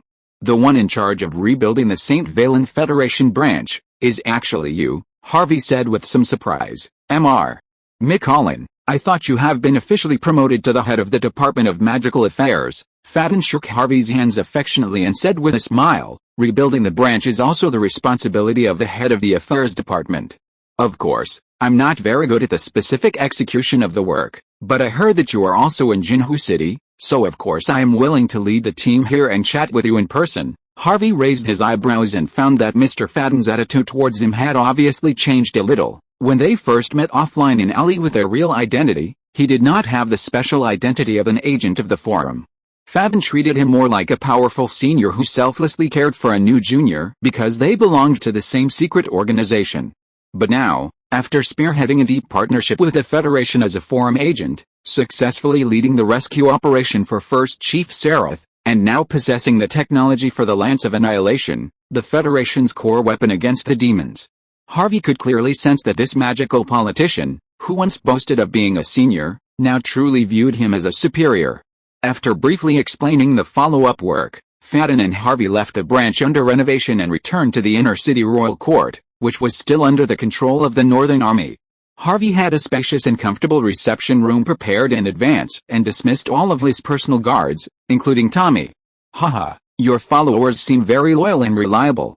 If you weren't here in person, they would probably want to search me first. Fadden made a harmless joke. Don't they know that the spellcaster they are loyal to is a powerful figure who can easily cast high-level creative spells? Harvey smiled helplessly. My followers are all wastelanders from the north, and they don't know much about spellcasters. Oh? Fadden was stunned for a moment and asked doubtfully, I heard that your territory in the north has officially built a city, and I haven't had time to congratulate you yet. Fair, that guy is far away in the demon battlefield in the Evil Moon Mountains, and he is often concerned about your situation. This is a heartfelt statement. Mr. Son of Flame is indeed a warm-hearted person. He's extremely sincere in his interactions with Harvey both in the forum and in reality. However, Harvey was busy with practical affairs during this period, and he tried his best to let Asdalin handle all the issues in the forum. He was always rigorous and rigid in his work, and he probably didn't care about the frequent greetings from several forum friends of Harvey. Alchemical life always tends to be rational in dealing with external things, and this is something that cannot be reversed at all. Harvey certainly didn't want a change in their status to erode his precious friendship with these original forum members, so he quickly apologized. I'm sorry, I've been so busy with territory affairs that I've neglected your and Mr. Son of Flame's concern. Fadden waved his hands to show that he didn't mind. This kind of ingratiating and emotional talk couldn't last long, so he quickly changed the subject and got down to business. This time, we were able to mediate the war between Dallas and St. Valen, and prevent the church from further intruding on the Federation, all thanks to your help. He paused, his face a little strange as he continued, It's just that neither the three chiefs nor the higher-ups in the association could have imagined that you would be so decisive, choosing to march on Jinhu City and directly drive the instigator off the throne with such a strong attitude, and also blocking the elite Judgment Legion sent to support the Holy See. Had the Union taken up the matter, the debate over whether to declare an outright war would have been enough to hold meetings and debate at LA headquarters for an entire summer. The conflict, with its various factions vying for positions and calculating strategies, ultimately devolved into a shady exchange of interests between magical politicians and Vatican clerics, costing the lives of battle mages and ordinary soldiers and civilians on the front lines in vain. Harvey chuckled. Don't forget, I'm not only a spellcaster, but also a fiefdom lord within St. Valen. When I discussed our cooperation with the chief, I made it clear that my assistance in mediating the conflict was also intended to quell the ongoing unrest within our country. Fashiel nodded and said, Of course. Whether war or peace with the Vatican, the Union will honor its promise and stand firmly by your side, fully supporting you in your fight against the church within St. Valen. Mr. Fashiel, the cooperation plan the chief and I discussed involved more than just the church. Harvey narrowed his eyes and bluntly addressed a crucial point. Fadden's body trembled slightly. He straightened his robe and sat upright, saying, Yes, this matter. The top leaders of the association have indeed convened several secret meetings to discuss it. He swallowed, looked directly at Harvey and said in a deep voice, Mr. Kilthuzad, I am not asking you as the head of the Federation's Department of Magical Affairs, but as your friend. The historical truth you obtained from the ancient ruins, the things about the center of the continent where the human race originated, are they absolutely true? Harvey also responded with a sincere look, Absolutely true. I swear on the truth and my soul, my friend, not only the truth about the origin of the human race, but also that our race was expelled from the center of the continent to the southern border to resettle and reproduce. I'm afraid that those alien enemies who defeated us in the past will come back soon, and snatch this last place of survival from us. Fadden stood up and paced back and forth in the room anxiously, muttering to himself in a daze, We are actually, the expelled losers, an alien enemy more powerful than the church, the demons, and even the dragon clan. His pride as a spellcaster might not allow him to show fear, but Harvey could clearly see the other party's confusion and bewilderment. Mr. Fadden, when the alien race invades, the Federation is not the only one in the South that has the ability to stand up and resist. To be precise, it is not only us as spellcasters who should shoulder the responsibility of the survival of the tribe. Fadden's steps suddenly stopped, and he widened his eyes in disbelief and said, You, what do you mean? Look at my soldiers outside, look at those ordinary mortal people. They will also never allow alien races to invade their homes easily. In order to protect their cherished homes, lands, relatives and friends, they will also take up arms and fight alongside us. Harvey stood up and walked to the window. He raised his hand and pointed at the soldiers lined up outside the room, and said in a deep voice, I believe you have also seen that these mortal soldiers I trained, After possessing powerful magic weapons, are not inferior to the high-ranking spellcasters in combat power, and may even be slightly better, he paused, and continued to say astonishing words that made Faden open his mouth in shock and couldn't recover for a long time. Besides, when the survival of our race really comes to a critical moment and foreign enemies attack, we probably can't worry too much. We should unite all the forces that can be united and all the races that can be united. Not only the glorious church, which is also a human race, but also the cave dwarves, sea people, elves, and even the demons who live in the southern border with us. This is called a united front against alien invasion. Chapter 461 New Undead Faction. In the northern wastelands, at the Spark City Academy of Magical Sciences, Arturo Lambert had just returned to his resting quarters within the academy after a long day of experimental research when he heard the beeping notifications from the Magic Brain device on his desk. Magic Brain communication technology had become so widespread in Spark City that the Central Administrative Office even established a new department, the Communications Department, to coordinate and manage the city's vast array of magical communication devices. Unlike most ordinary units, which were limited to intranet communications, the Academy of Magical Sciences was one of the few privileged departments able to send and receive information outside the territory through Magic Brain devices. Dean Arturo had even joined the Magic Network Spellcaster Forum, recommended by several territory spellcasting consultants, including Duncan and the Eye of Illusion. He expertly activated the Magic Brain device, which was in standby mode, and two messages, clearly signed differently, quickly popped up on the crystal screen. One was from his only son, Ash Lambert, who frequently sent him simple greetings via the Ministry of Culture's Magic Brain intranet, but most of the time, Arturo received no response. By comparison, the second message clearly piqued his interest and drew his attention. It was a text message from the city lord. He opened it and quickly read through it. You, Sirius, or Prawl, lead a team and select several outstanding researchers from the Academy of Sciences. Set off for the royal capital, Golden Radiance City. Let's showcase our new undead faction, which has recast its path of development, to the orthodox mages of the Union, who have always looked down on necromancers. Arturo's eyes blazed with soul fire, and he felt his alchemical soul core vibrating rapidly, as if it was on the verge of overheating and shutting down. The Spellcasters' Union was a powerful magical association that most independent spellcasters who sought truth and wisdom aspired to join. Compared to any other spellcasting organization or wizard family in the southern continent, the Union promoted more advanced magical concepts and research directions. The miraculous city of Alair, forged by the convergence of all magical forces, was the most coveted and yearned for destination for countless spellcasters. Young Arturo was no exception. Perhaps only Sirius and Prawl, two of his closest friends and family, knew that in his youth, Arturo had attempted to forego his family legacy and had applied to join the Union. He had combined the research of his family's ancestors, refined and recreated a new undead flesh magic, resurrection and multiplication, a technique that temporarily transplanted a portion of a zombie's reinforced limbs and torso onto the caster, granting powerful physical enhancements to those weak and inadequate in close combat. Arturo had initially entered the Union confidently, using his improved combat-focused magic as a stepping stone, but at the Union's first internal meeting, he was ruthlessly rejected. The presiding council chairman didn't even bother to observe his demonstration, merely listening to a theoretical description before storming out with a look of displeasure.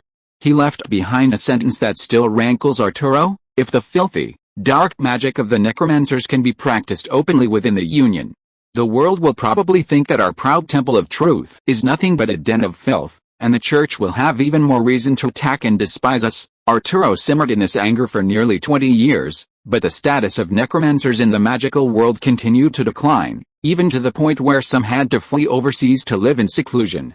Faced with this situation, Arturo gradually lost his former ambition to revive the necromancy faction and make those arrogant and conceited orthodox mages face their own challenges.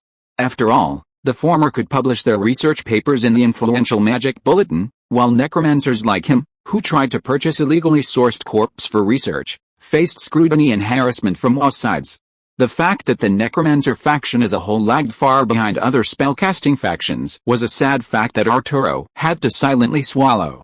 Of course, all this tragic situation ended when they met Harvey, who had come from afar to visit his beloved friend, controlling a spirit puppet. Not only did the city lord save himself from near death after recklessly conducting a lich transformation experiment, he also generously invited the necromancers, who were being hunted by the Union and the Church, to take in their new city in the northern wastes. Most importantly, the city lord pointed out a new path for their faction's development, the study of soul and lealine energy. From then on, Arturo found that all the undead flesh magic he had learned had become mere trifles, backward, conservative, and meaningless.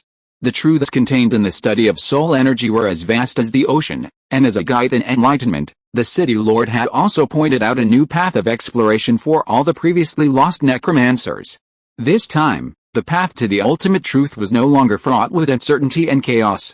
After repeatedly verifying the true existence of the three forms of magic, the magical runes, once mistakenly viewed as mere manifestations of spells and rituals, became the source code capable of directly and concretely manipulating magic itself.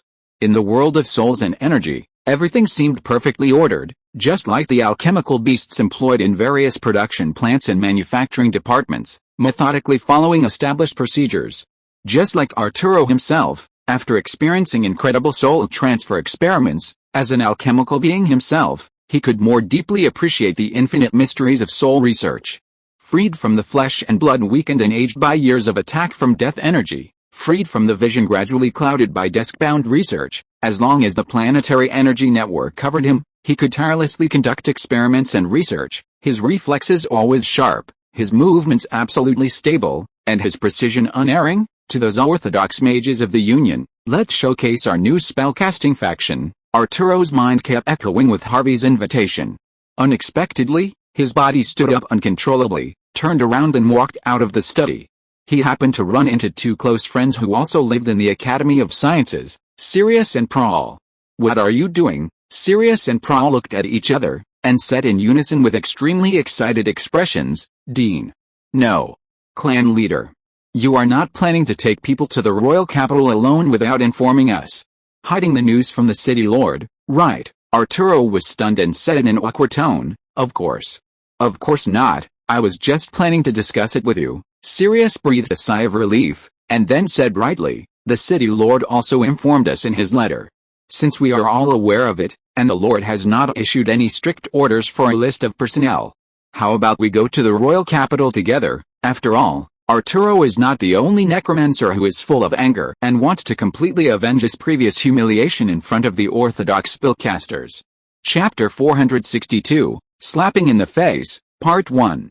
Being assigned to the war-torn St. Valen capital of Golden City to oversee the reconstruction of the Union branch was a bonanza for the newly promoted high-ranking research mage, Chuck Lawrence. Although Fran McCollin, the head of the Department of Magical Affairs, had intervened and taken the position of mission leader, Lawrence personally oversaw the actual reconstruction work, and it was naturally he who remained in Golden City as branch director. His greatest joy was that he was about to inherit a clean slate of the Radiant Church, along with the royal court's nobility, cleansed of all its members. No more constant harassment from the church's priests, no more frequent harassment from the court mages. Lawrence even suspected that after the departure of the erratic Northern Lord, he, a high-ranking spellcaster, would be the only one left in Golden City. This kind of unfettered freedom, free from constraints, was a privilege rarely enjoyed by any branch director in any of the southern kingdoms. Of course, power often makes people more insatiable, and the newly minted magical politician Lawrence was no exception. He had already made his plan before arriving. Now that the external enemies of the Union in Jinhu City had been completely defeated, the next step was to turn his management focus inward and thoroughly reorganize the internal operating procedures. After all, concentrating power in his own hands would better demonstrate his management skills. Perhaps with a few years of good performance, he could return to Lair headquarters as he wished, be promoted to the Magic Council, and hold a valuable seat in the Hall of Truth. Lawrence's plan was meticulous. First, he would reopen the Magic Academy, previously sealed by the church and the nobility, and recruit teachers and students as a branch. As for the position of dean, naturally, as the branch's head, he would reluctantly take on the role. This way, all magic apprentices graduating from the academy would be known as his students, greatly enhancing his reputation in the magical world. Then there's the Alchemy Exploration Society, which always defers to the Union. They've been heavily implicated in the recent civil unrest in St. Valen, with several laboratories and alchemy workshops in the capital destroyed. Alice, these weak alchemists shouldn't be directly brought under the jurisdiction of the branch. Ideally, their workshops and laboratories should be placed under the Union branch's management. Alchemists aren't good at management anyway. He could also take this opportunity to add a source of income to the branch, a win-win situation. However, the news he received this morning left him feeling a bit hard to accept. The Northern Lord, a former spellcaster, had a sudden idea to establish a new spellcasting organization in the capital called the Academy of Magical Sciences. They would work closely with the Union branch as a pilot for the future New Union. What did New Union mean? Lawrence didn't bother to dwell on it. The approval from Malaya headquarters did indeed mention that the Jinhu City branch must unconditionally cooperate with the Northern Lord's instructions. But what was the point of suddenly forming a spellcasting organization to rival the Federation? Lawrence could only assume that they didn't intend for the Federation to monopolize Jinhu City's magic talent and resources. He found it somewhat amusing. Publicly collaborating with the Federation, yet privately maintaining this defensive stance, the Northern Lord seemed just as short-sighted and narrow-minded as those independent spellcasters. Well, wait until his frivolous magic academy was established. Then they would know for sure. In terms of attracting talent and resources, this little-known, makeshift organization simply couldn't compete with the Federation, which spanned the entire southern continent. Just as Lawrence was lost in thought, a clerk suddenly rushed into the under-renovation branch hall and reported, "Director, that Northern Lord is coming to our branch. Mr. McCollin from the Department of Magical Affairs is accompanying him." "Huh?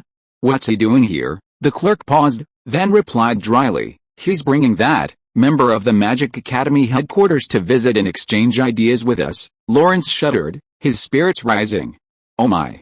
This was a show of force. "Gather all branch members, follow me to greet the Northern Mage Lord." Harvey had originally planned to walk to the Union branch in the inner city of the capital, but the city had recently been bombed, with buildings crumbling and roads narrow and blocked. To avoid causing a disturbance among the city residents, he reluctantly took Arturo and the others, who had just arrived, on a blimp. This was a perfect opportunity for McCollin, who had never experienced flying before, to experience a different kind of flight. Before the airship landed at the Union branch, Northern Army soldiers, armed with magic spears, had already arrived in formation.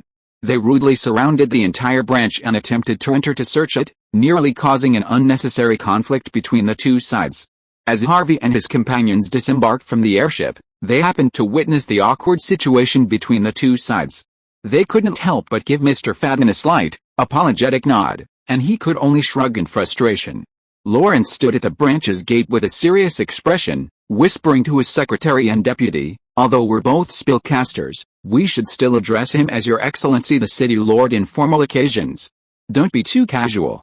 He's no ordinary independent spellcaster, but the lord of a city." The deputy, a proud young mid-level spellcaster, curled his lips in disdain. "How can a spellcaster obsessed with worldly power be qualified to be our colleague? I won't extend wizarding etiquette to him." As Harvey and his group slowly approached, Lawrence heard McCollin speak first, introducing him with a smile. "This is Mr. Chuck Lawrence, the new branch director. Like us, he's a research-based spellcaster." Lawrence stepped forward, bowed slightly, and said gracefully, "Your Excellency the City Lord, welcome to the Federation branch. Director McCollin arrived first, so we, the newcomers, haven't had the chance to meet you in person." Harvey hummed, then turned to McCollin and asked, "I heard the branch is planning to reopen the two closed magic academies. It seems like there's a plan." "Director Lawrence is personally in charge of this." "Excellent." Harvey suddenly laughed, his eyes blazing as he looked at Lawrence. "I plan to merge the two magic academies in Jinhu City and incorporate them into the Academy of Magical Sciences as a subsidiary institution. In the future, magic apprentices who successfully graduate and have outstanding performance and talent can be directly promoted to the academy for further studies." "What?" This statement immediately caused a commotion among the people in the Federation branch. Lawrence was also stunned for a moment. After recovering and understanding the meaning, he secretly clenched his fists and couldn't help but stand up and object. "Your Excellency, I'm afraid you can't act so rudely. This is completely illegal." Chapter 463, Slapping in the Face, Part 2. Harvey narrowed his eyes and asked doubtfully, "Is it not in compliance with the regulations?" Lawrence reacted immediately and realized that his wording and tone were a bit defensive in front of a powerful lord. He quickly explained, "Your Excellency does not understand the internal regulations and operating methods of the Federation.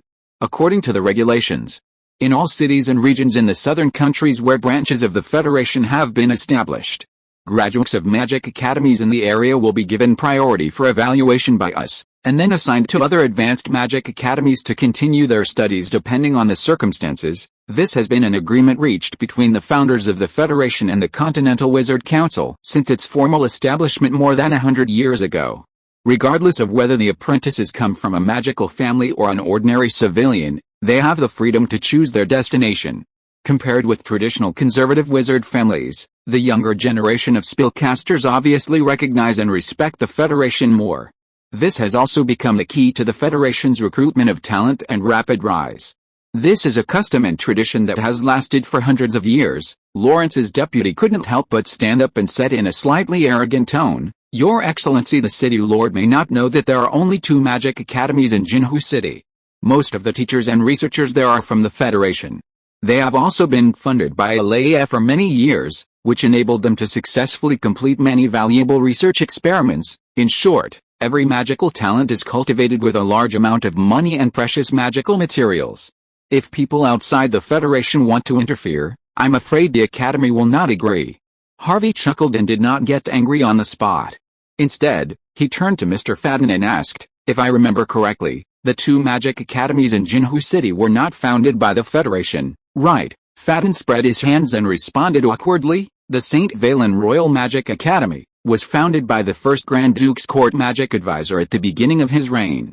Most of the spellcasters trained here have chosen to continue serving the royal court or the nobles." He paused and continued, "As for the Jinhu City Public Magic Academy, it was funded and established by a well-known independent spellcaster, Master Theodoric, more than 100 years ago.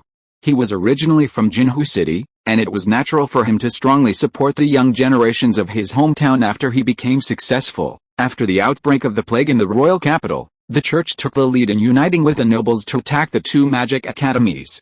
Most of the apprentices were expelled and dismissed, and many of the teachers and research mages were arrested. Some of them fled to the neighboring country of Days through the Federation." Harvey nodded in understanding and looked at Lawrence. "In that case, the Federation and the soon-to-be-established Academy of Magic should compete fairly for talent. There's no such thing as a first-come, first-served monopoly." Lawrence suppressed his anger and said dryly, "Your Excellency, Lord, with all due respect, even in a fair competition, your Academy of Magic can't possibly win against the Federation. No matter where you recruit a group of independent spellcasters, their abilities and qualifications can never surpass those of the orthodox wizards from the Federation." "Dean Arturo, what do you think?" Harvey asked, turning sideways to a masked figure standing behind him, shrouded in a hooded cloak and unusually tall. Arturo bowed to Harvey, then stepped forward and lifted the hood, revealing a terrifying metal skull covered in tiny inscriptions. His voice was punctuated by the harsh grinding of mechanical parts. "Lord, the attitude of these colleagues from the Federation. I'm afraid they are a bit too arrogant. Admittedly, in the realms of elements and arcane, no one can currently match the Federation's achievements." Arturo subconsciously raised his hand to stroke his beard, but as his palm reached mid-air, he suddenly realized his metal chin was as smooth as a mirror. He immediately crossed his arms and continued, "But our Academy of Magical Sciences doesn't intend to continue with its traditional research path. The branch in Golden Radiant City won't offer courses in elements and arcane research, and we won't be in direct competition with the Federation." Lawrence's young deputy couldn't help but sneer. "Elements and arcane are the 2 most shining pearls in the crown of magical truth. If you don't offer these 2 research courses, are you specializing in shape-shifting, shadow, astrology, and force-based spellcasting? These unpopular factions naturally have theoretical flaws, and many researchers struggle to even advance to higher levels." He wasn't intimidated by the strange spellcaster with a strange metal head before him. Many spellcasting factions possessed low-level puppet manipulation techniques, suggesting their true form was hiding among them, displaying a grotesque and unseen presence. Arturo shook his head, saying, "It's not those factions you mentioned. Our Academy of Magic focuses on necromancy." The Union's members glared in disdain at his words. Lawrence snorted coldly, turning to Harvey and saying, "Your Excellency, as a close partner, you shouldn't tease and insult us like this. What could a necromancer do? Turn Jinhu City into a filthy dead zone filled with zombies and plague?" Harvey remained silent as two more men emerged from behind him, standing shoulder to shoulder with Arturo. The latent death energy emanating from their bodies was clearly of a high order, clearly signaling to the Union members that they were necromancers. Even Shield felt the situation was awkward. He coughed and whispered into Harvey's ear, "Isn't this inappropriate?" Harvey remained silent with a smile, not offering any explanation. Arturo spoke in a deep voice, "The tradition of necromancers obsessed with flesh magic and death energy is a thing of the past. We've recast the path of our spellcasting faction, offering a whole new path for research and advancement." Lauren was stunned for a moment, unable to recover. Had this despicable necromancer's brain been gnawed by zombies? Recasting the spellcasting faction? A brand new path for advancement? With just 2 or 3 seemingly weaker undead casters than the orthodox high level, they dared to claim to have pioneered a whole new school of spellcasting? His deputy was practically chuckling with anger. He walked up to Arturo and the other two and coldly declared, "You arrogant wretch. Your so-called new spellcasting school is probably just another mad experiment in flesh and blood magic. Since you keep claiming so, why not prove it to us?" Arturo turned to look at Harvey, who was watching from the sidelines. He received clear approval from his gaze, then turned and completely peeled back his long, black robes, revealing an alchemical form gleaming with magical inscriptions and a metallic sheen, its body radiating a rich, mechanical beauty. He gently raised his arm, and a blazing white spark of lightning flashed, dancing wildly from his metal fingertips. 6 flexible mechanical tentacles on Arturo's back simultaneously unfurled, their sharp tips piercing the ground, lifting Arturo's heavy body. The magical inscriptions illuminating the entire body gave Arturo a mysterious, eerie, and menacing presence. "Young gentleman, how do you want me to prove it? Through a truth debate? Or perhaps a direct duel of magic?" Arturo's threatening words had barely escaped his lips when a roar of unbridled excitement erupted from the Union. "Miracle! It's not just an ordinary mage puppet, it's a soul forged. A true man-made god." A middle-aged man, clearly wearing the standard robes of the Alchemical Quest Society, stumbled out and, tears streaming, fell to Arturo's feet. His trembling hands caressed Arturo's sturdy mechanical lower limbs recklessly. It's alive. It's not a controlled puppet, it's the alchemy of life." Chapter 464 Soul Casting. Lawrence's heart sank, and he whispered, "What soul refining? Nelson, what are you crazy about? The Exploration Society and the Federation have always been regarded as a whole that shares honor and disgrace." Naturally, he could not bear to see his fellow alchemists suddenly do such a shameful thing in front of outsiders, so he quickly asked his spellcaster to step forward and try to help the other person up. The crazy man who fell at Arturo's feet shook his head like crazy, muttering to himself, "It's alive. It's alive." Fadden showed reluctance on his face, and took the initiative to persuade Harvey in a low voice, "My friend, why don't you let your necromancers tease this poor guy anymore? These alchemists are obsessed with a man-made god plan all day long, and most of them are a little mentally." Lawrence also suppressed his anger and said, "Your Excellency the City Lord, please ask the necromancer who is hiding in the dark and unwilling to show his head to stop. Don't make such rude teasing moves." Harvey shrugged and spread his hands innocently. "What teasing?" Dean Arturo himself did not blame this gentleman for his rude behavior of hugging his thigh. He turned his head and blinked at Mr. Fadden. "Teasing, my friend? You don't think that a magic puppet controlled by a spellcaster can have the ability to cast spells, right? Of course it's impossible. How can a lifeless magic puppet cast spells?" Fadden subconsciously shook his head, but suddenly stopped talking halfway, and his body shook violently. "Wait. It just..." Nelson, who was crying bitterly on the ground, raised his head and continued, "How can a puppet cast spells? It's not a magic puppet at all. It is an alchemical creation with soul and wisdom." The crowd suddenly boiled over. "No one is controlling this puppet. It contains a complete human soul." "No. How is this possible? How is it done? The soul cannot be divided or transferred. This is the iron law of alchemy regarding the creation of life. Why, Your Excellency the City Lord, I humbly ask you to enlighten me, and me. Respected Lord City Lord, I am willing to swear on the truth, and only ask you to let me have a glimpse of the supreme mystery." Fadden was stunned on the spot, and was surprised to find that the tense atmosphere between the two sides was changing rapidly. The alchemists of the Exploration Society mixed and the Federation stepped out one after another, and rushed to surround Harvey and Arturo, Their expressions and tone were full of incomparable fanaticism and humility, as if the person standing in front of them was the supreme chief of the Exploration Society. "You are ridiculous," Lawrence suddenly shouted. "We are clearly discussing the so-called new faction that the other party is talking about. Even if they produce a puppet body involving life alchemy, it only proves that the other party is somewhat proficient in alchemy. It is not enough to construct a completely new casting path." Arturo, who was hugged by the alchemists, led out a soft O, bent down and gently helped Nelson, who was hugging his thigh, to his feet, and pointed at the young deputy closest to him. "Words are not enough. Why don't I and this gentleman simulate the casting of a spell instead of a duel?" The young deputy had long been unable to bear it. Before Arturo finished speaking, he raised his hand and threw an instant wind blade at him, cursing angrily, "Despicable necromancer! Wait until I smash your puppet that pretends to be a god, and then let everyone see your true self hiding in the dark corner." A common three-ring wind blade seemed to strike with overwhelming force, but Arturo remained motionless, unflinching and unevading, his alchemical body withstanding the impact. Enchanted and inscribed with protective arrays, his metal body was virtually immune to common spells below the fifth ring. But he was no less furious than the Union's mages. Since the other party had been disrespectful, he naturally retaliated. This alchemical body contained a simplified version of the magnetic storm field spell that Harvey had pre-inscribed.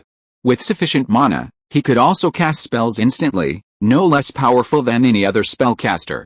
A shrinking half-circle, like a silver moon, shot out from Arturo's hand, swirling and shattering the two defensive spells hastily formed by the young deputy, before striking him squarely in the chest, where he was now completely defenseless. Silver-white lightning suddenly erupted, tiny, twisted sparks like silkworms darting across the opponent's body. The young spellcaster's body trembled violently, his back stiffening as he fell backward. The aftermath of the arcane defense spell flickered faintly over his hardened head, then vanished in an instant. He was instantly knocked unconscious. Harvey glanced sideways at Mr. Shield with a hint of amusement, muttering, "You're worrying too much?" Dean Arturo wouldn't strike as hard as a young man. Shield coughed awkwardly, patted Harvey's shoulder, and turned his head away in shame. Logically, simulated spells are about demonstrating the power and characteristics of each spell, not about unleashing every move on the opponent. The young deputy's sudden, unpremeditated attack, even if the opponent counterattacked immediately, would be excusable, even if he was killed on the spot. The Federation wouldn't even have any reason to question the severity of the attack. It was essentially a waste of life. Nelson, who had been guarding Arturo, was sharp-eyed and immediately exclaimed, "Improved magic? No. Creative magic. I've seen its description in a paper in the Magic Gazette. This is Harvey's magnetic storm field." Arturo took the robe handed back by Prawl and put it on again. He turned and bowed slightly to Harvey, then said proudly, "Yes, it is the seven-ring magic created by the City Lord, Harvey's magnetic storm field." Lawrence asked desperately, "Electromagnetic magic?" Electromagnetic magic is indeed a brand new field of spellcasting, but it is also derived from elemental spellcasting and force field spellcasting. You copied the City Lord's method. How can it be called a brand new spellcasting path? Arturo shook his head disdainfully. "You know nothing about the soul and magic itself," he sneered, his eyes condensed with soul fire, and slowly turned his head to look around, saying, "The elements are complex, the arcane energy is chaotic. Do you think the invisible energy from the magic network is ever changing and unpredictable? Do you think that glimpsing a trace of pattern in it is enough to make you secretly happy?" Lawrence said indignantly. "What else? Do you think the source of magic is the handle of your door? That you can just turn it gently and open the door to the ultimate truth?" Hey, Arturo and Harvey couldn't help but chuckle at the same time, and then Sirius and Prawl also chuckled. And the group of young necromancers following behind them also made suppressed low laughs. "It's a relief that you're considered a research spellcaster alongside us. I certainly wouldn't dare claim to have touched upon the ultimate truth." Arturo's tone turned serious, his gaze blazing as he stared at the other person. "But, we've already seen through the keyhole of the gate and glimpsed the edge of the ultimate. Soon we'll possess the key to the truth that will open the gate. Everyone, this is our brand new research path, soul spellcasting. What you see before your eyes, the magic rifles wielded by ordinary soldiers, the long-range magic cannons that can rival high-level spellcasters, and the annihilation spears that reinforce your federation against the demons, the airships that can soar freely in the sky without relying on high-level spells, They're all created by the fusion of soul spellcasting and the secret arts of alchemy. Use the energy of the soul to draw an endless supply of pure magic energy from the magic weave. As long as the soul is immortal, it will possess the ability to transform all spells and simulate any spell it wishes to cast. Arcane energy and the elements will no longer be chaotic, complex, and difficult to comprehend. All energy drawn from the magic weave will become orderly and controllable, and the path to the ultimate truth will be straight and open. Chapter 465 The Temptation of Mechanical Ascension. Soul casting? Faden frowned slightly, muttering thoughtfully, among the many spellcasting systems, aside from necromancy, no other school has delved deeply into it. After all, it involves the ethereal power of creation. However, in recent years, the Alchemical Exploration Society has repeatedly encountered setbacks in their experiments with life transforming, and has long since secretly shifted its focus to the forbidden realm of the soul, attempting to create alchemical creatures with conscious awareness, but progress seems to be lackluster.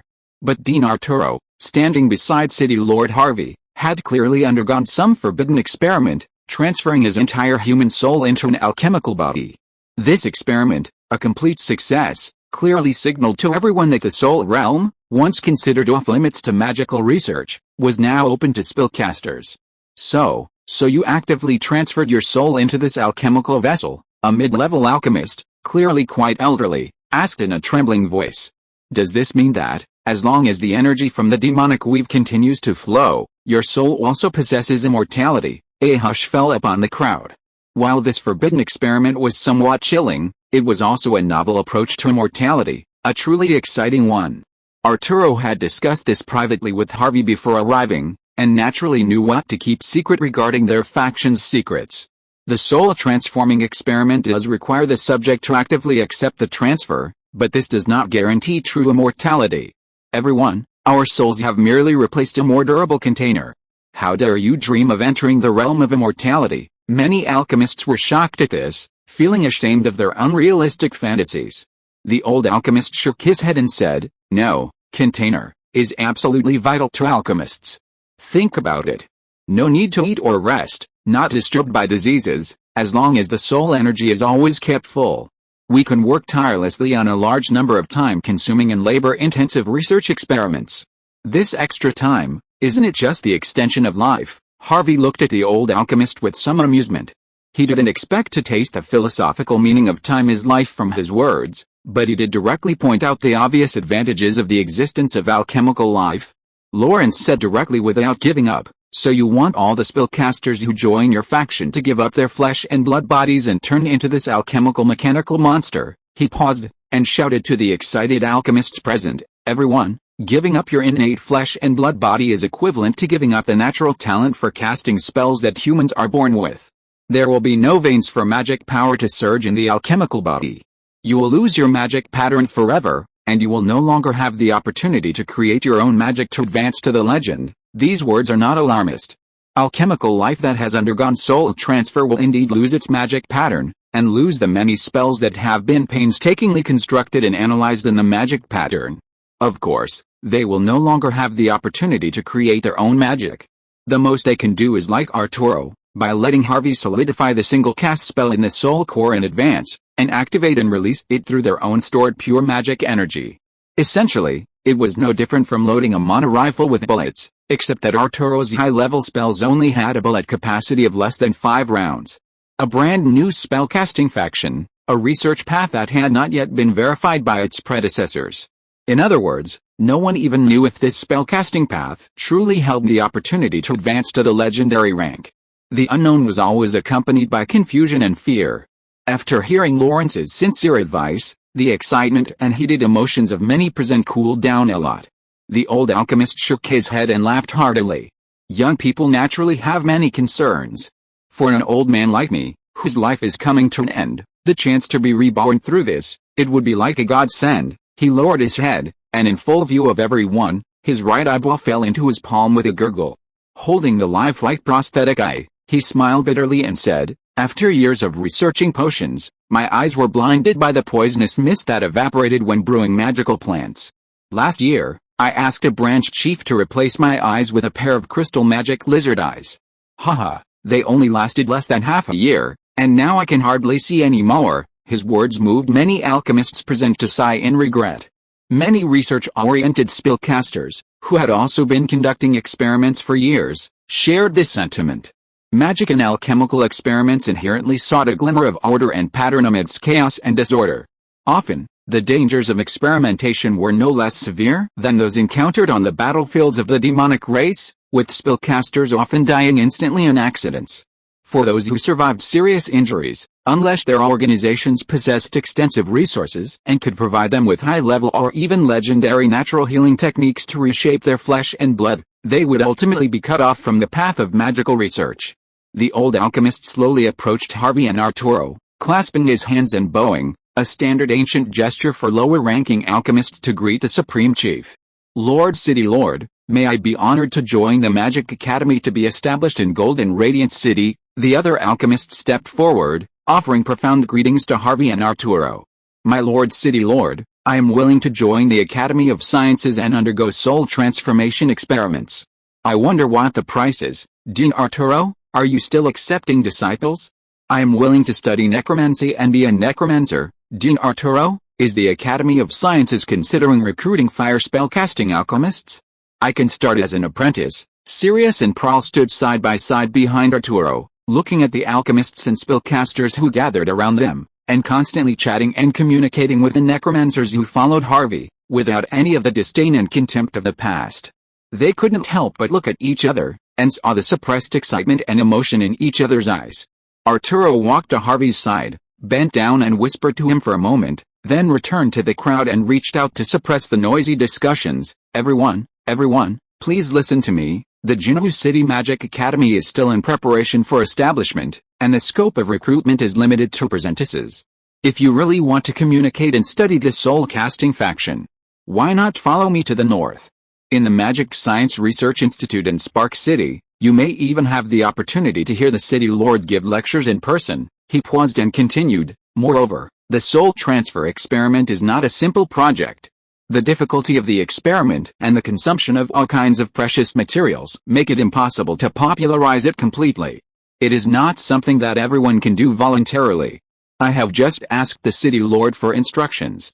As long as everyone chooses to join our academy, at least the problem of limb disability can be solved. The soul suturing technology we have mastered can already perfectly perform alchemical prosthetic limb transplant surgery. Go to the north to join the Magic Science Research Institute? Lawrence stole a glance at City Lord Harvey, who stood smiling silently nearby. He finally realized his true intentions. He wasn't trying to wrest control of the Union branch in Jinhu City, he was poaching people directly from the Union. He looked puzzled at the head of affairs, McCollin, standing beside Harvey. He saw that, despite the situation, McCollin hadn't even attempted to salvage the situation. He was even chatting and laughing with the Northern Territory Lord. What a traitor. Lawrence cursed inwardly, preparing to record everything that had happened today and send it directly to Laevia Magic Courier. At least the Magic Council at headquarters wouldn't sit idly by. If you are listening to this novel on a channel other than Fanfic World, it means it was downloaded and re-uploaded without effort. We warmly invite you to visit our channel, Fanfic World. There you will find the original version of this story and many other novels of various genres. We look forward to seeing you dive into a world of incredible novels. Chapter 466. Before returning. According to the original plan, Arturo will return to the north with Harvey, leaving Sirius and Prahl to lead some necromancers to prepare for the Academy of Sciences branch in Jinhu City. This will be their first outpost for recruiting young apprentices and reserve talents in the future, so naturally, no carelessness is allowed. Mr. Arturo is much more restrained than I expected, Harvey quipped. I thought the necromancers, after enduring such long periods of discrimination and disdain, wouldn't take kindly to these opportunistic, orthodox spellcasters. Arturo sighed and bowed. Lord City Lord, your attitude sets the standard for our conduct. As long as we can recruit more talent in spellcasting and alchemy for the north, there's no need to fight over fleeting sentiments. Besides, the Academy has benefited greatly from your influence this time. Not only has it established a strong reputation, but we're also openly recruiting apprentices in the capital, a group of reformed necromancers openly establishing a branch in the capital of a secular kingdom and recruiting apprentices on a large scale. This would have been unthinkable in the past. Harvey nodded and cautioned, but there's no need to lower our stance too much just to attract talent. You must always understand that our faction is the foundation of the Academy and its sole leadership. Yes, I understand, Arturo replied with a bow. While the two were chatting, Pierce hurried into the captain's room of the flagship and reported to Harvey, "My lord, a lot of rumors have suddenly emerged in the city since yesterday. Several pregnant women claim that they are the lovers of the late Grand Duke St. Valen, and the fetus in their belly is the Grand Duke's posthumous child, and the only remaining bloodline of the St. Valen family." "Oh?" Harvey raised his eyebrows. "It seems that some nobles who escaped from my hands have not completely given up. However, their methods are not completely stupid and brainless. At least they know to find a few pregnant women to fabricate rumors. If it were a lively illegitimate child, Harvey's alchemists would have plenty of ways to perform a magical paternity test on them." Pierce's face was grim, and he asked Harvey in a deep voice, "My lord, the secret police are currently investigating the source of the rumors. But I think those nobles you previously pardoned are more or less implicated. Why not kill them all?" Harvey waved his hand and said, "There's no need to be so extreme. Dickinson just led our soldiers to the border to persuade the feudal lords to surrender. Slaughtering the nobles in the capital now will force them to rebel against me. What's the point of producing a few posthumous children of Grand Duke St. Valen? No one dared to claim that these children, still impregnant women, had the legal right to inherit the duchy. That would be tantamount to directly breaking with Harvey and a completely suicidal act." Arturo, who had been silent on the side, suddenly had a humorous remark. "Fortunately, the rumors they fabricated are pinned on a dead archduke. If a few of your illegitimate children suddenly appeared, the situation would be difficult to handle." Harvey couldn't help but spit out the hot tea he had just taken a drink of. Pierce, eager to defend his lord's dignity, hurriedly said, "Mr. Arturo, be careful with your words. How dare those despicable nobles spread rumors about the private life of a high-ranking spellcaster?" Arturo leisurely adjusted the hem of his robe and chuckled, "The city lord told me to tell more jokes, which will help delay the loss of humanity and emotions." After Arturo left, Harvey kept Pierce and ordered, "Notify the city's secret police. There is no need to make a fuss about spreading rumors.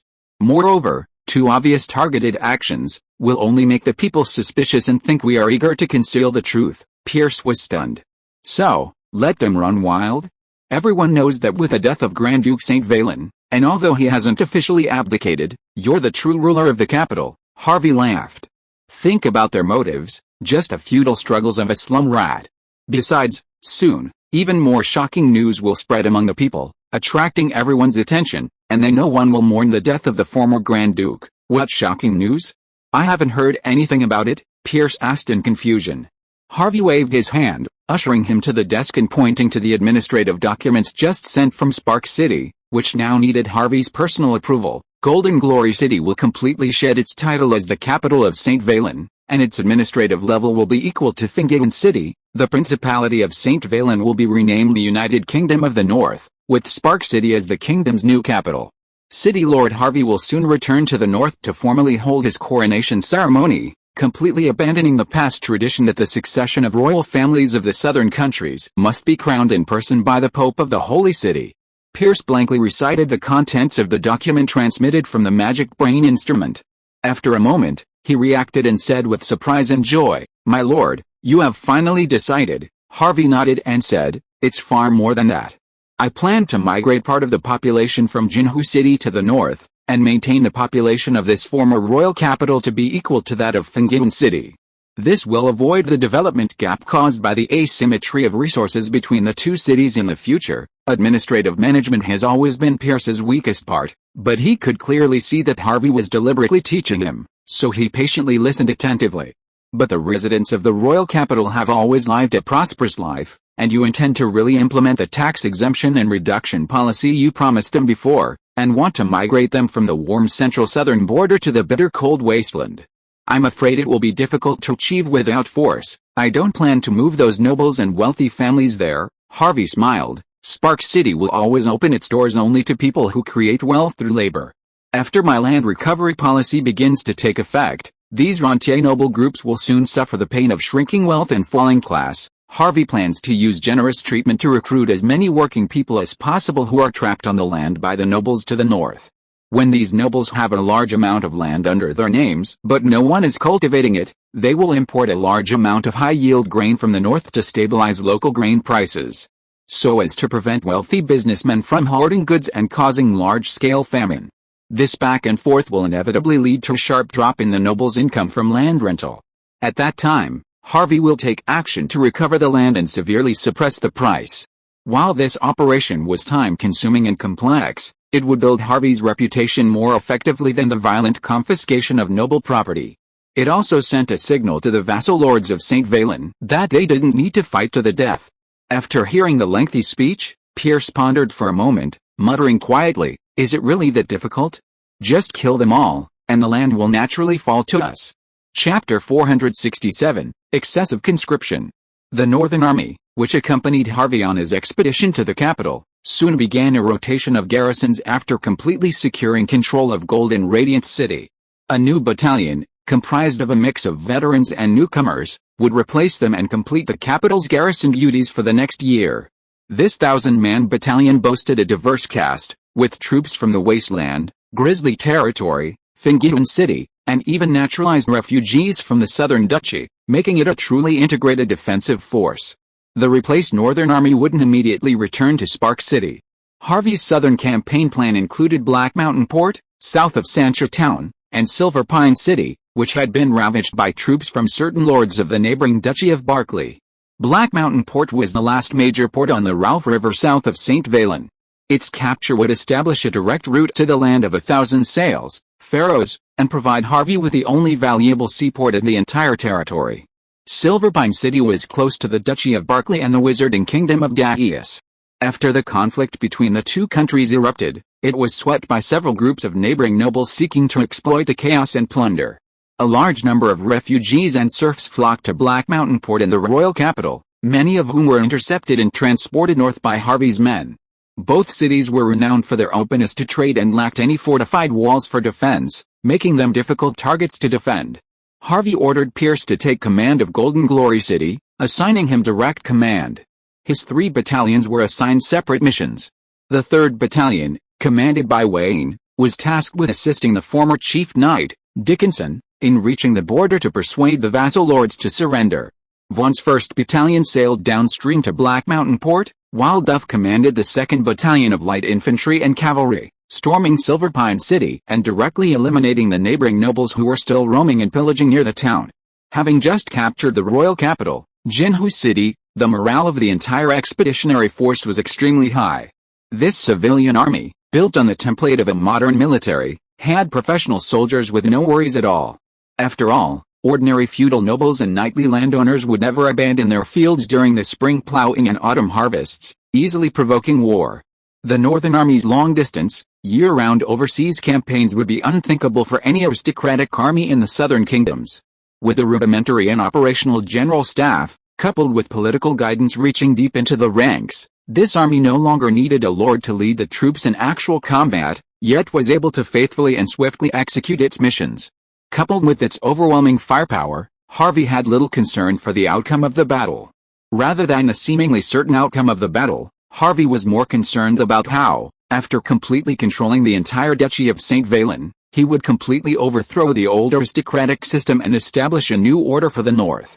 The Principality of St. Valen, located in the north-central part of the southern continent, boasts only 3 cities with populations exceeding 10,000. The most prominent of these is the royal capital, Jinhu City, with a population of nearly 30,000.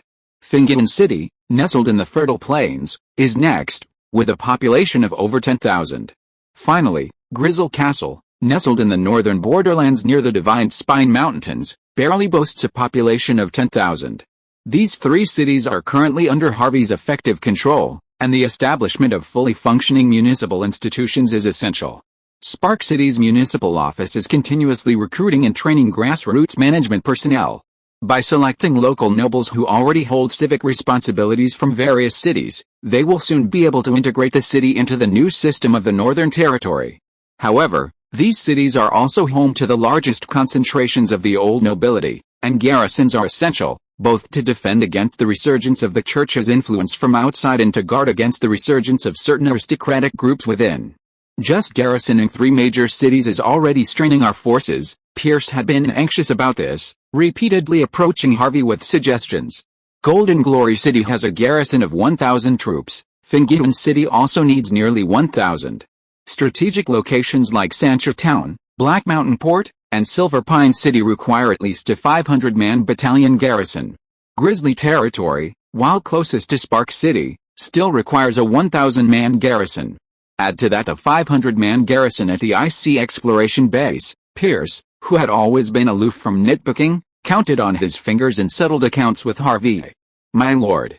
The garrisons alone account for nearly half of our total strength. Spark City cannot relax its defenses, the 3,000 defenders cannot be moved under any circumstances. As a result, the troops we can still freely mobilize are less than 2,000, and that's even including the 2 less mobile artillery battalions of 100 men. Harvey actually figured out the account earlier than Pierce, and he couldn't help but sigh. After 2 rounds of military expansion at the end of last winter and the beginning of this year, we have barely increased the number of troops to nearly 10,000. At least 40% of these soldiers are new recruits who have been in the army for less than half a year. We are already somewhat forced to do so. How is the 3rd round of conscription just announced last month? We have experienced 2 conscriptions at the end of last year and the beginning of this year, so the effect of the 3rd round is not significant. We only recruited less than 2,000 reserve soldiers, Pierce answered very honestly, because the enrollment expansion has lowered the conscription standards to some extent. This batch of recruits is too far from our regular troops. Even if they train for another 2 or 3 months, they will just meet the quality standards of the defense force. The meaning is very clear. The quality of this batch of soldiers recruited in the last round is worrying. Even if they are regularized, they can only be assigned to the defense force system, and cannot be used as combat troops who can take the initiative to attack. Harvey covered his face with a hint of frustration.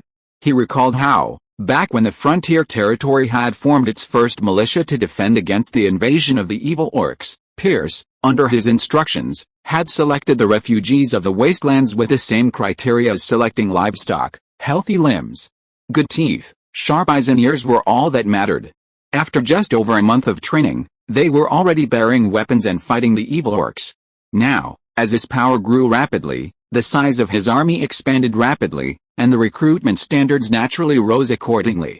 In fact, in Harvey's opinion, as long as a civilian in this era had received basic literacy, could distinguish east from west, understand combat orders, and not flee in fear during combat, they were considered qualified soldiers.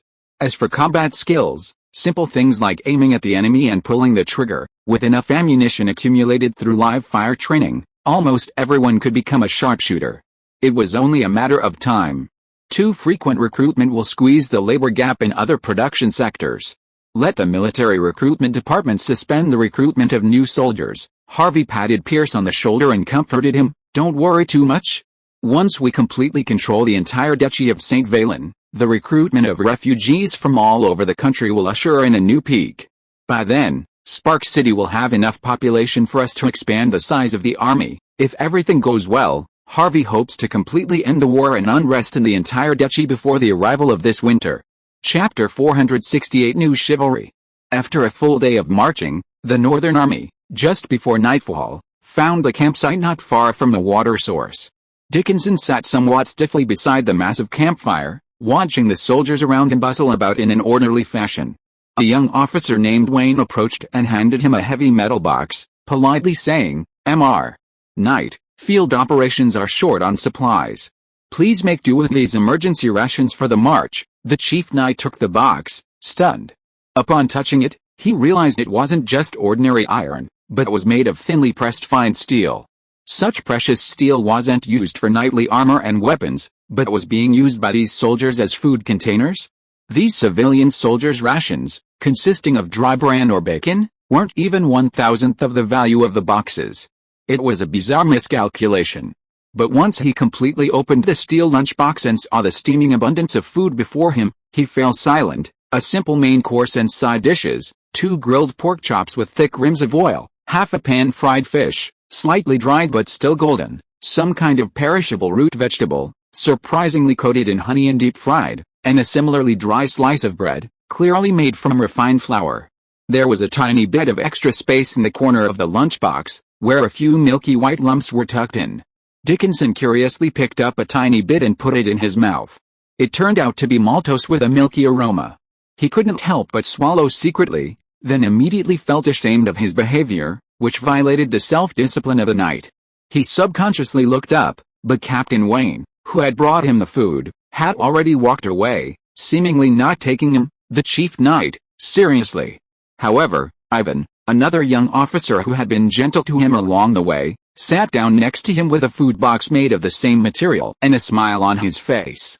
Dickinson remembered that the other party's position was very strange, called political guidance. Captain Ivan, forgive me for being blunt. There's no need to provide such sumptuous food for a prisoner like me. Ivan smiled and said, it's just marching rations, how sumptuous can it be? Everyone eats the same thing, and you are not treated differently. Dickinson opened his mouth in surprise, pointing to the lunchbox in his hand and said dryly, Is this your ordinary marching rations? All soldiers eat the same thing. Ivan seemed to have misunderstood him, and explained with some pride, why? Are you surprised by our food preservation technology? This is not a military secret, I can tell you.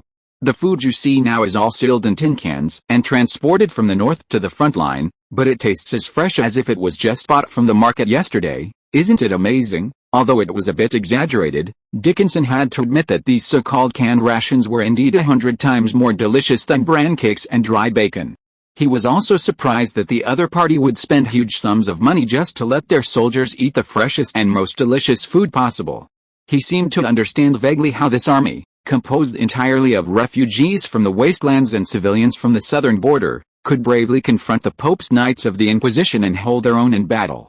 Their strict discipline and ruthless conduct, their unwavering adherence to orders left him speechless. After 2 days of marching, Dickinson hadn't observed a single instance of a soldier deserting their posts to loot and extort from the villages and towns they passed through. These northerners seemed completely uninterested in money or women. They simply sent out scouts, scaled high points, and scribbled on maps. At night, after setting up camp, the officers gathered in their tents, discussing passionately, as if only battle-related matters could excite them. Seeing him lapse into silence, lunchbox clutched, Ivan struck up a conversation. Why do you always act like a captive in front of us? Even the city lord doesn't consider you a prisoner. You don't have to be so. Dickinson immediately recalled his recent personal encounter with a king of the north, and a faint warmth welled up in his heart. The Lord Mayor has praised you more than once in public as worthy of the title of Chief Knight, a rare breath of fresh air among the royal nobility. Ivan smiled, using Harvey's tone to flatter the knight. After all, this was one of the key targets that the general staff and the intelligence system had identified as a potential target for rebellion and recruitment. Dickinson shook his head slightly, not letting his arrogance fade. Your Excellency, the city lord, is merely exaggerating. As the chief knight, I not only failed to protect the Grand Duke to whom I swore allegiance. Your Majesty, I even surrendered to you without even fighting for him. Ivan tilted his head, his face devoid of disdain as he objected. You were forced to do this to prevent fighting from breaking out in the city and harming innocent civilians, weren't you? A knight serving the nobility doesn't count for much in my opinion. A knight fighting for the innocent and the weak is truly worthy of this honor, isn't he? Dickinson had never imagined that he would one day hear an ordinary young officer lecture him on the true meaning of chivalry. He found it amusing, yet he couldn't help but scoff at himself. Even a lowly soldier of common origin understood so deeply the two most important chivalrous virtues of compassion and justice, while the nobles of the capital, blessed by their hereditary titles, held no regard for the code of chivalry. After dinner, as usual, there was time for a short stroll. Dickinson was aware of his sensitive status and couldn't wander freely around the already small camp. Fortunately, Ivan, a civilian officer, accompanied him, sparing him the embarrassment of being questioned. From the moment he followed the army to the border, he had been astonished by the level of literacy of the soldiers and junior officers. They, like ordinary nobles, had received basic literacy and grammar education.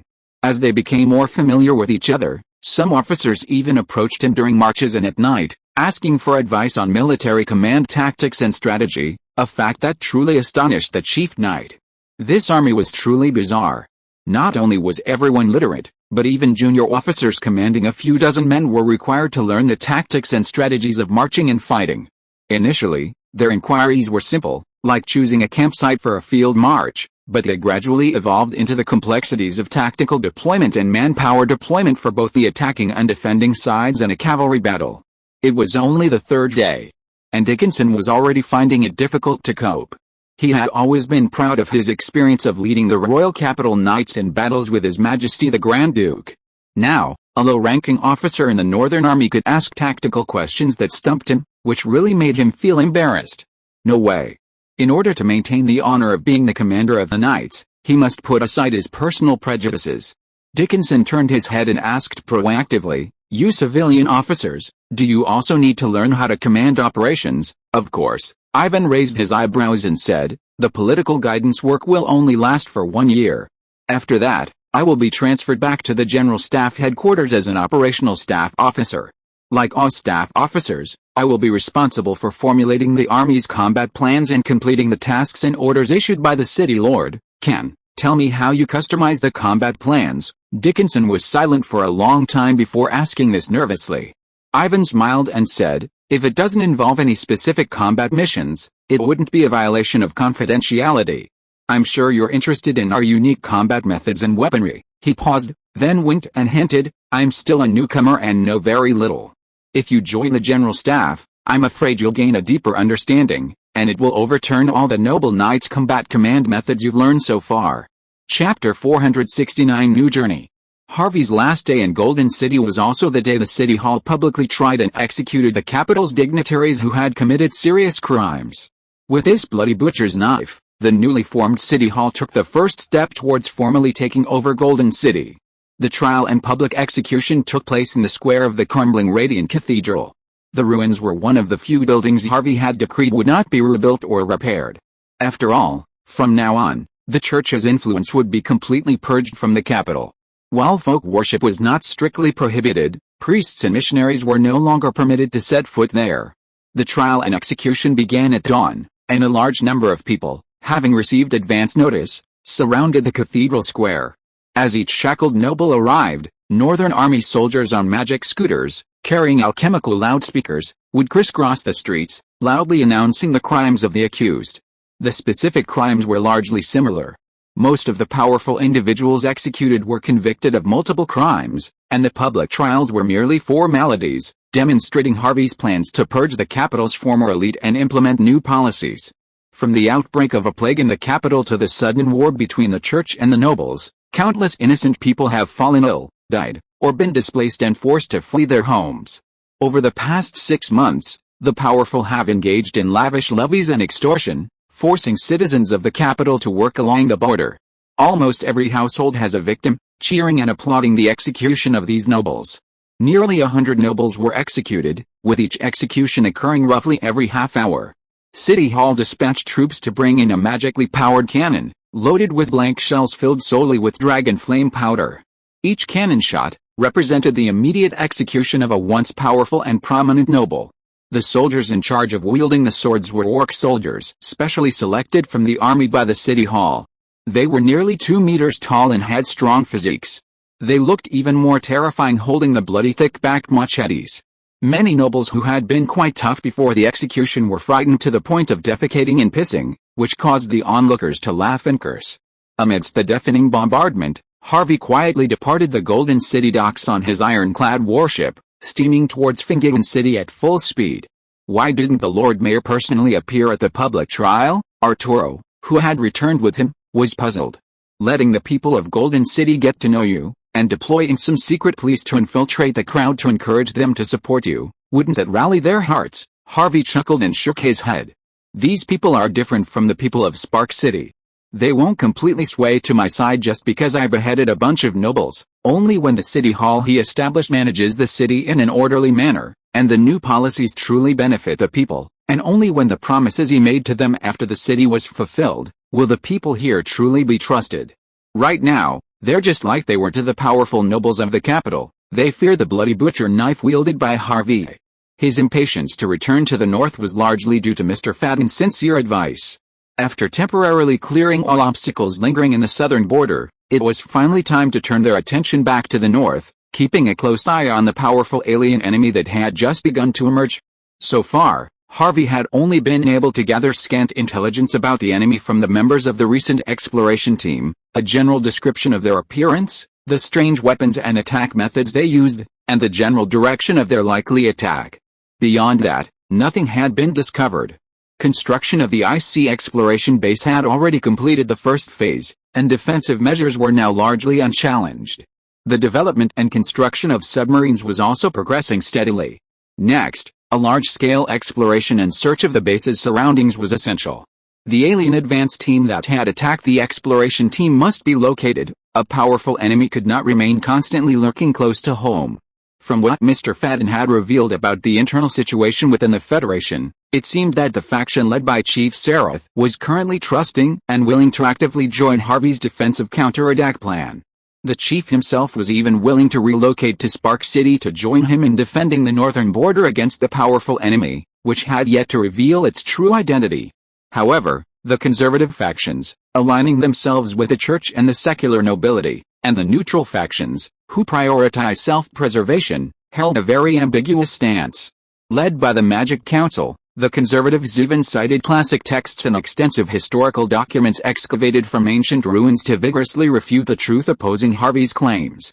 This section of the Union had deep ties to the 7 wizarding nations, and even if the 3 leaders publicly supported Harvey in the short term, it would be difficult to sway their stance. Magic Shield expressed regret and helplessness about this. Meanwhile, the Union's large number of neutral factions focused their efforts on combating the demons entrenched in the Evil Moon Mountains, aiming to seize as many resources and interests as possible in the western region, while the Church withdrew its defenses and forces. With the powerful anti-magic weaponry provided by Harvey under the guise of forum support, they focused their counterattacks even more intensely, crossing the Divine Spine Mountains and engaging in fierce battles with the demons in the northwest, determined to completely eliminate their strongholds there. The Black Rock City and Evil Moon Mountains are densely packed with magic stone mines. The vast, pristine mountains stretching for thousands of miles are rich in magical plants, magical beasts, and other resources. This has long been a coveted gold mine for the Federation.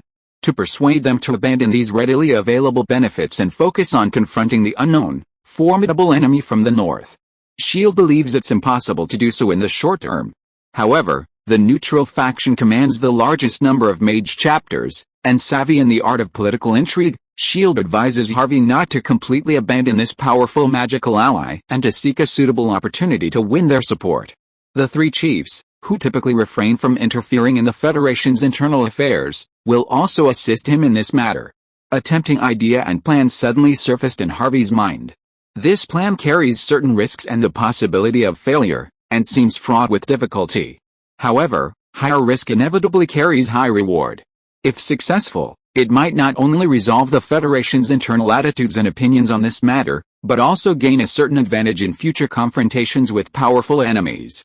That is, to take the risk and capture the alien outpost lingering near the IC exploration base alive and bring them back to the north, or even, bring them to the south, hand them over to the Federation, and thoroughly prove to the world the truth about the existence of the alien enemies.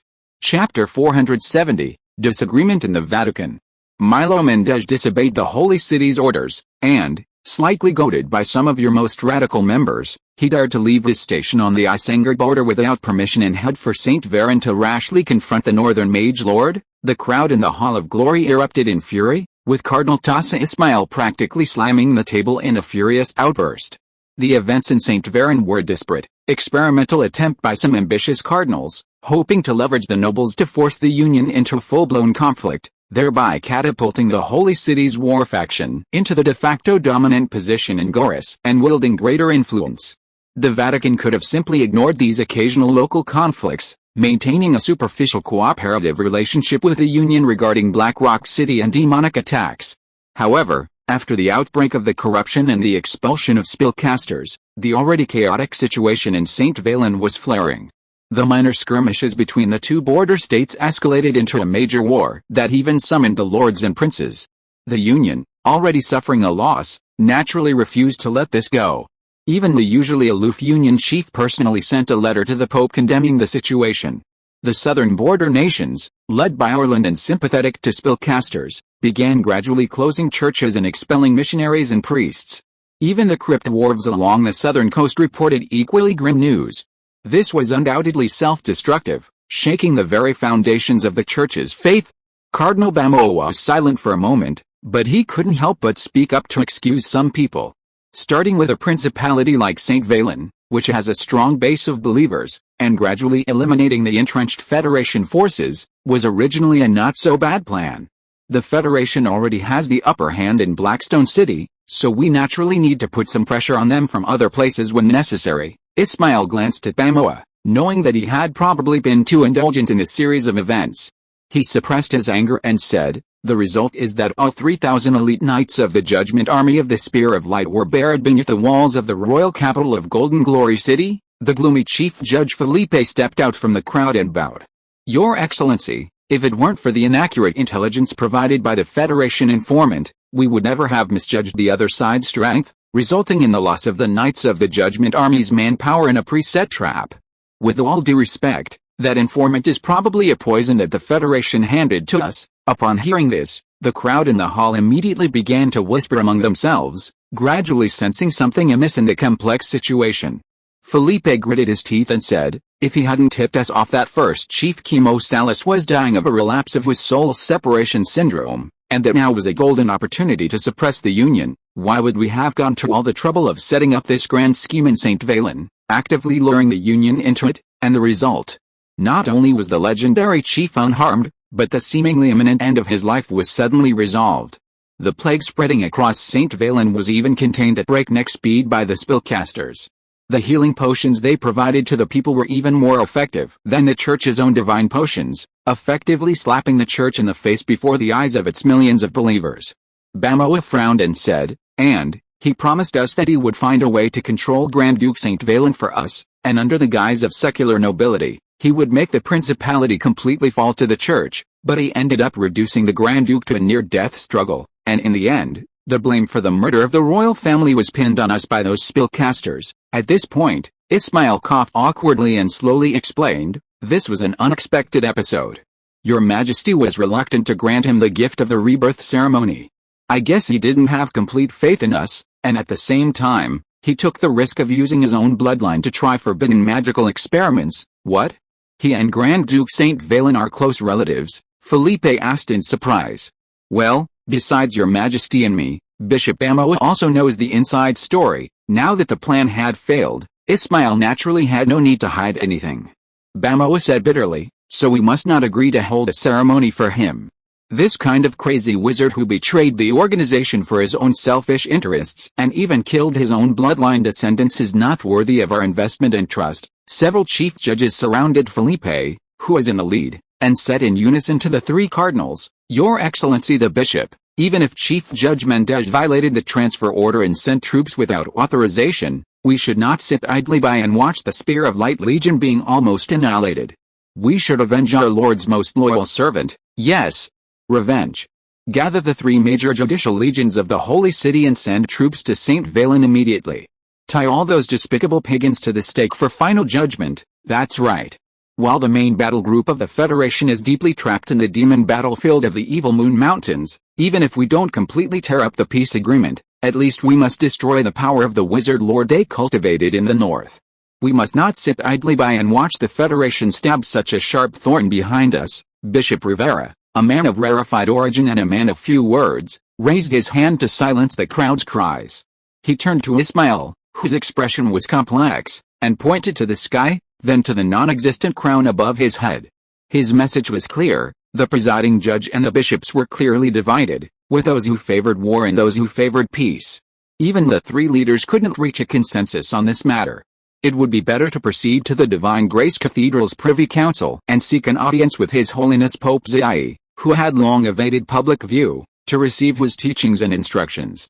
Of the three, the one with immediate access to the Pope was naturally Ismail himself, considered the heir apparent to the throne. The Privy Council, built deep beneath the cathedral, was always gloomy and dark, requiring numerous candles and torches even during the day to illuminate it. This made the single beam of sunlight filtering through the dome all the more sacred and precious. The Pope still stayed in the cramped and empty prayer room, wearing the gray robe of a low-level priest that he had never changed for years.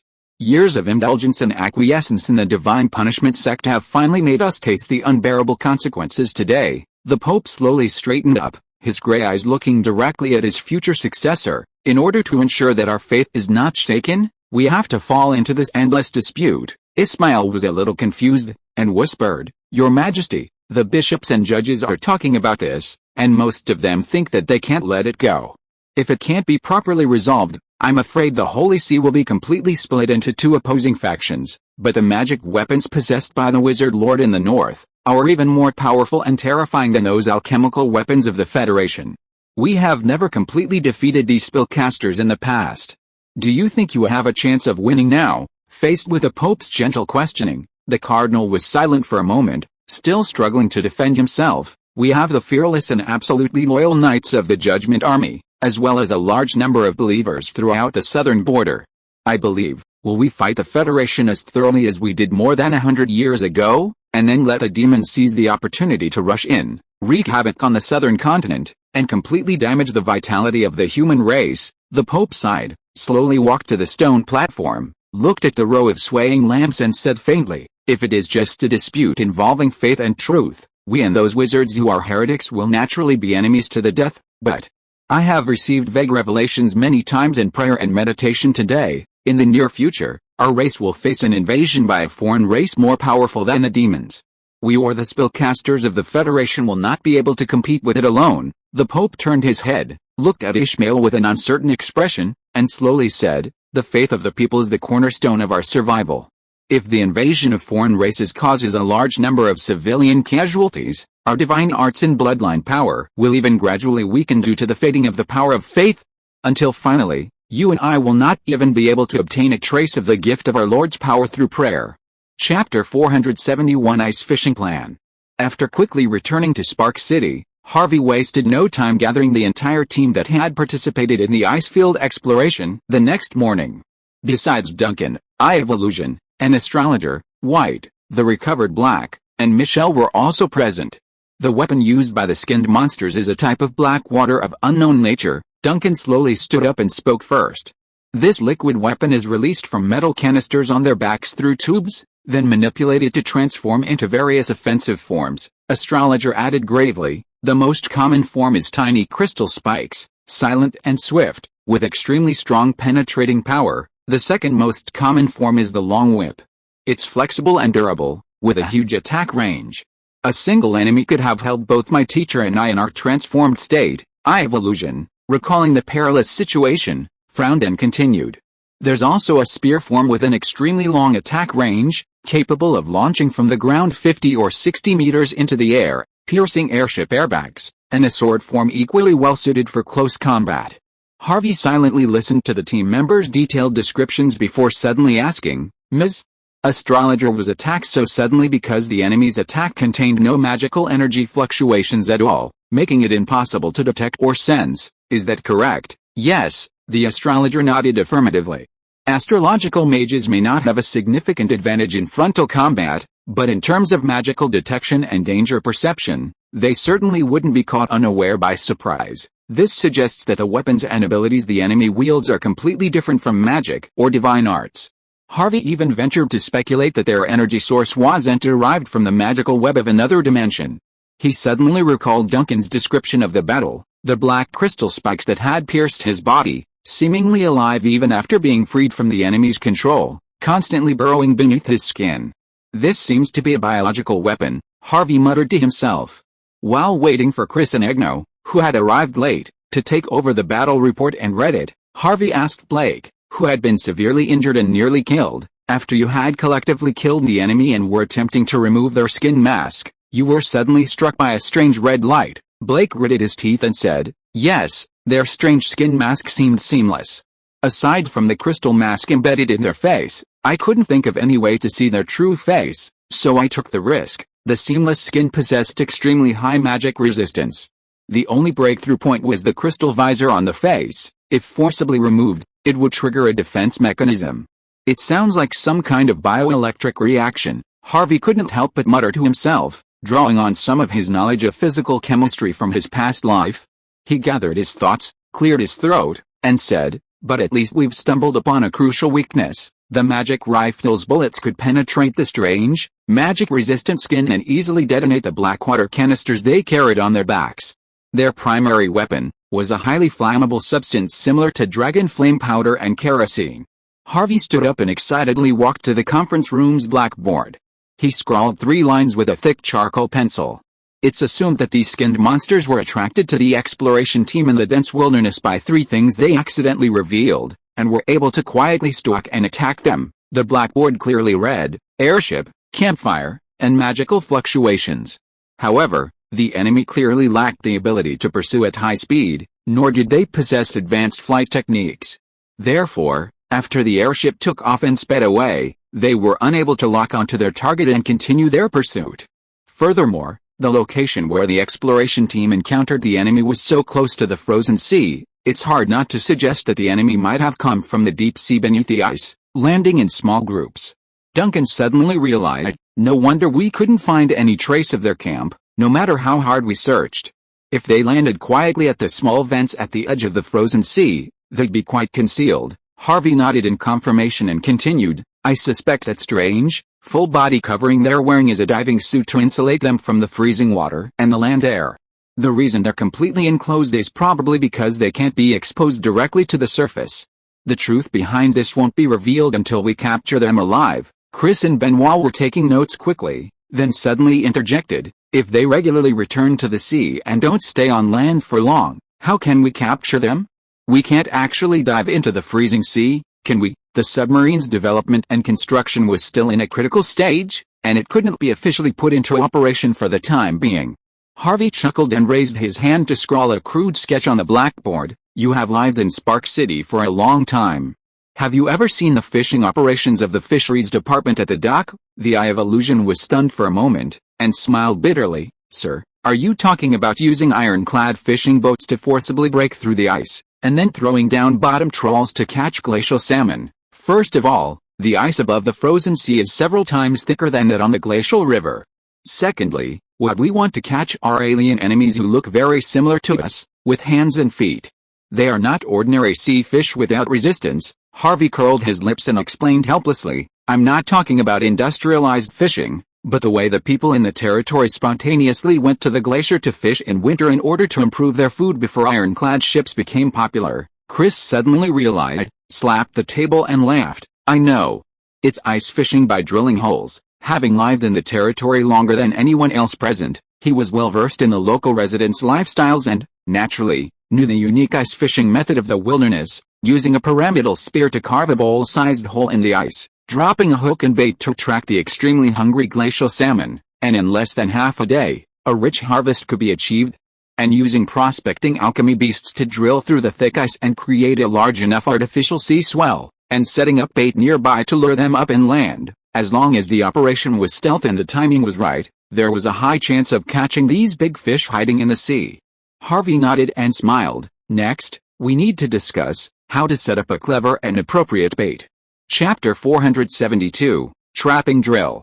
Deep within the frozen wasteland, at the Ice Sea Exploration Base, Harvey, manipulating his spirit puppet, leads the exploration team. Compared to over 2 months ago, the base is vastly transformed. 3 massive energy-focusing arrays tower over its center. Several long-distance, one-way teleportation arrays are housed within a row of 10 sheds, continuously delivering a variety of war supplies to the base. Currently, only one magic array capable of 2-way transmission of personnel can be constructed. Without the support of a planetary energy-focusing array, the base's own magical energy reserves are only sufficient for a centralized transmission every 2 weeks. Along the edge of the massive sinkhole in the Eternal Night ruins, a semicircular defensive wall stretching several miles has been constructed. The engineering team, using alchemical beasts to cut the thick, solid ice into neat, massive bricks, constructing the outermost defenses in less than a week. The entire base was nestled against the edge of the crater. Besides the outer ice wall, numerous outpost bunkers had been constructed within a 1,000-meter security perimeter. These were also constructed directly from the ice, which was much more convenient than building with reinforced concrete. The base's interior was meticulously planned, with temporary living quarters for soldiers, workers, and technicians, food storage, and alchemical weaponry depots. The only area of the crater not walled off by ice was the edge, where 3 elevators operated by alchemical power units operated 24/7. Research mages and alchemists stationed from the Academy of Magic and the alchemical laboratory worked tirelessly, following Harvey's instructions, carefully excavating and exploring the perimeter of the Eternal Night ruins. Harvey had brought his men here early, naturally intending to conduct a rehearsal near the base to ensure the success of his plan to entrap the alien enemy. "My lord, I don't understand." The Eye of Illusion looked a little dejected. "The first people to encounter the enemy are members of our exploration team. Why don't we get involved in the trapping plan?" He turned his head and glanced at the astrologer, trying to use his eyes to force the other party to stand up and speak for him. "Although we responded hastily at the time and there were many problems, but at least there is no problem in protecting ourselves." Harvey and Duncan looked at each other, shook their heads and smiled. "Fishermen will not hang themselves on the hook as bait. You have additional tasks to perform. You can just watch the trapping plan for now." After that, he nodded to the personal guard Tommy, who immediately led a team of bloodline warriors to stand up, followed by 2 huge wolf spider beasts, the latest wolf spider type 3 developed by the military factory. This new type of wolf spider beast belongs to the category of heavy weapons. The magic core carrot in its body provides extremely strong energy. When the internal magic power is fully released, it is not even inferior to the fluctuations caused by a full-strength attack of a high-level spellcaster. Furthermore, its design is renowned for its sturdy armor and flexible mobility, allowing it to maneuver freely even in complex, confined urban environments. Harvey had originally intended to deploy it in urban warfare in the Southern Territories, but later shelved it due to concerns about the ironclad's load capacity and transportation difficulties. Currently, it's perfectly suited to being used as magic bait to lure out alien enemies. My personal guard will be fully responsible for this entrapment operation. In addition to the wolf spider beast, we will also deploy a floating airship as a cover. At the same time, we will also build a camouflaged temporary camp near the artificially excavated sea estuary to simulate all the scenarios in which the exploration team encountered the enemy before. Harvey briefly introduced the preliminary arrangements for the plan, then patted the personal guard Captain Tommy on the shoulder and said, "Next, Captain Tommy will explain the specific arrangements and precautions for the ice fishing operation." Tommy did not feel nervous at all. His usual nonchalant smile was on his face. He bowed to Harvey and said loudly, "According to the intelligence, the wilderness and dense forest where the exploration team encountered their target is less than 50 miles away from the edge of the ice sea.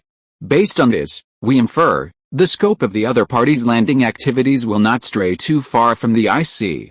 Their outpost must be in the deep sea near the edge of the ice sea. Unlike the sinkholes in the Eternal Night ruins, which constantly surged and swelled, small vents remained open for only a few days after each eruption, breaking through the ice. Afterward, the tidal currents gradually froze over. Therefore, Harvey speculated that the skinned monsters must be constantly patrolling the edge of the frozen sea. Once they discovered events suitable for temporary landing, they would immediately disembark, conduct a quick reconnaissance of the land, and then return to the sea before the vent froze over again. Tommy continued confidently, "The Royal Guard will be divided into 2 combat groups. One group, armed with mono-rifles, will ambush the camouflaged camp, waiting for the target to land and then attack. The other group will hide near the artificial sea sluice. Once the enemy reaches shore, they will immediately blow up the ice cave, blocking their only escape route. The Royal Guard's bloodline warriors are no match for the carbine freaks of the exploration team. Most of them were members of Harvey's original militia. While not all of them can match the marksmanship of the battalion commanders, they are generally capable of hitting the target at short and medium ranges." Duncan couldn't help but ask, "The personnel arrangements and plans for both frontal combat and blocking the retreat are perfect, but the problem is how to capture them alive. The mono-rifle's effectiveness against the skinned monsters is undeniable. Penetrating their strange shells or directly detonating the black water tanks can kill them instantly, but capturing them alive, obviously cannot be achieved through these 2 methods." Tommy rubbed his hands and explained, "The target's appearance is similar to ours. I think the limbs other than the head and chest are definitely not vital parts.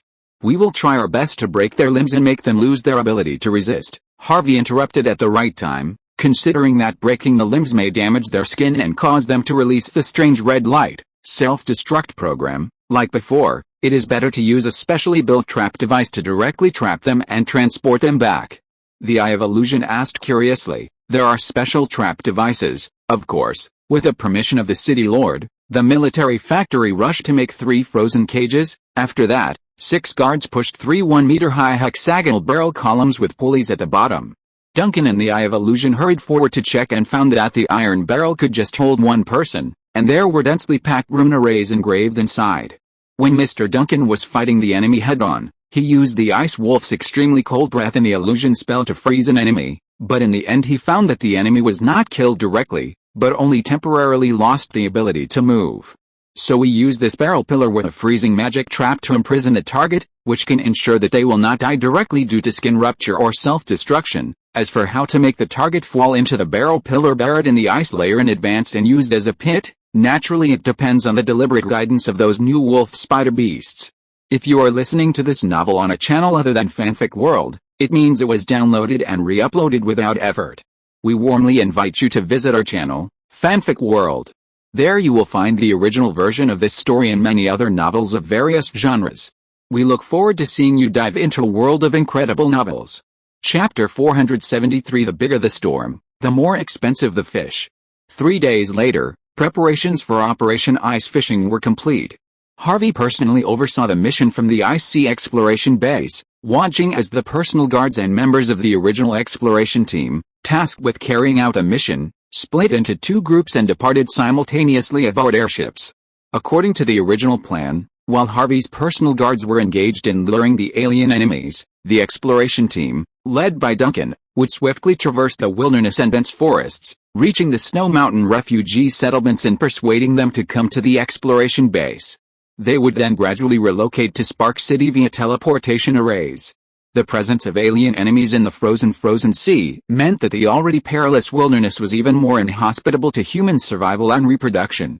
With the exploration base as a replacement outpost, the Snow Mountain refugees could relieve themselves of the centuries-old burden of lighting warning beacons and move to Spark City with peace of mind. The personal guards, tasked with a more important mission, piloted 2 airships. One would land near the mouth of the sea surge to serve as bait, while Tommy would man the other, providing air surveillance.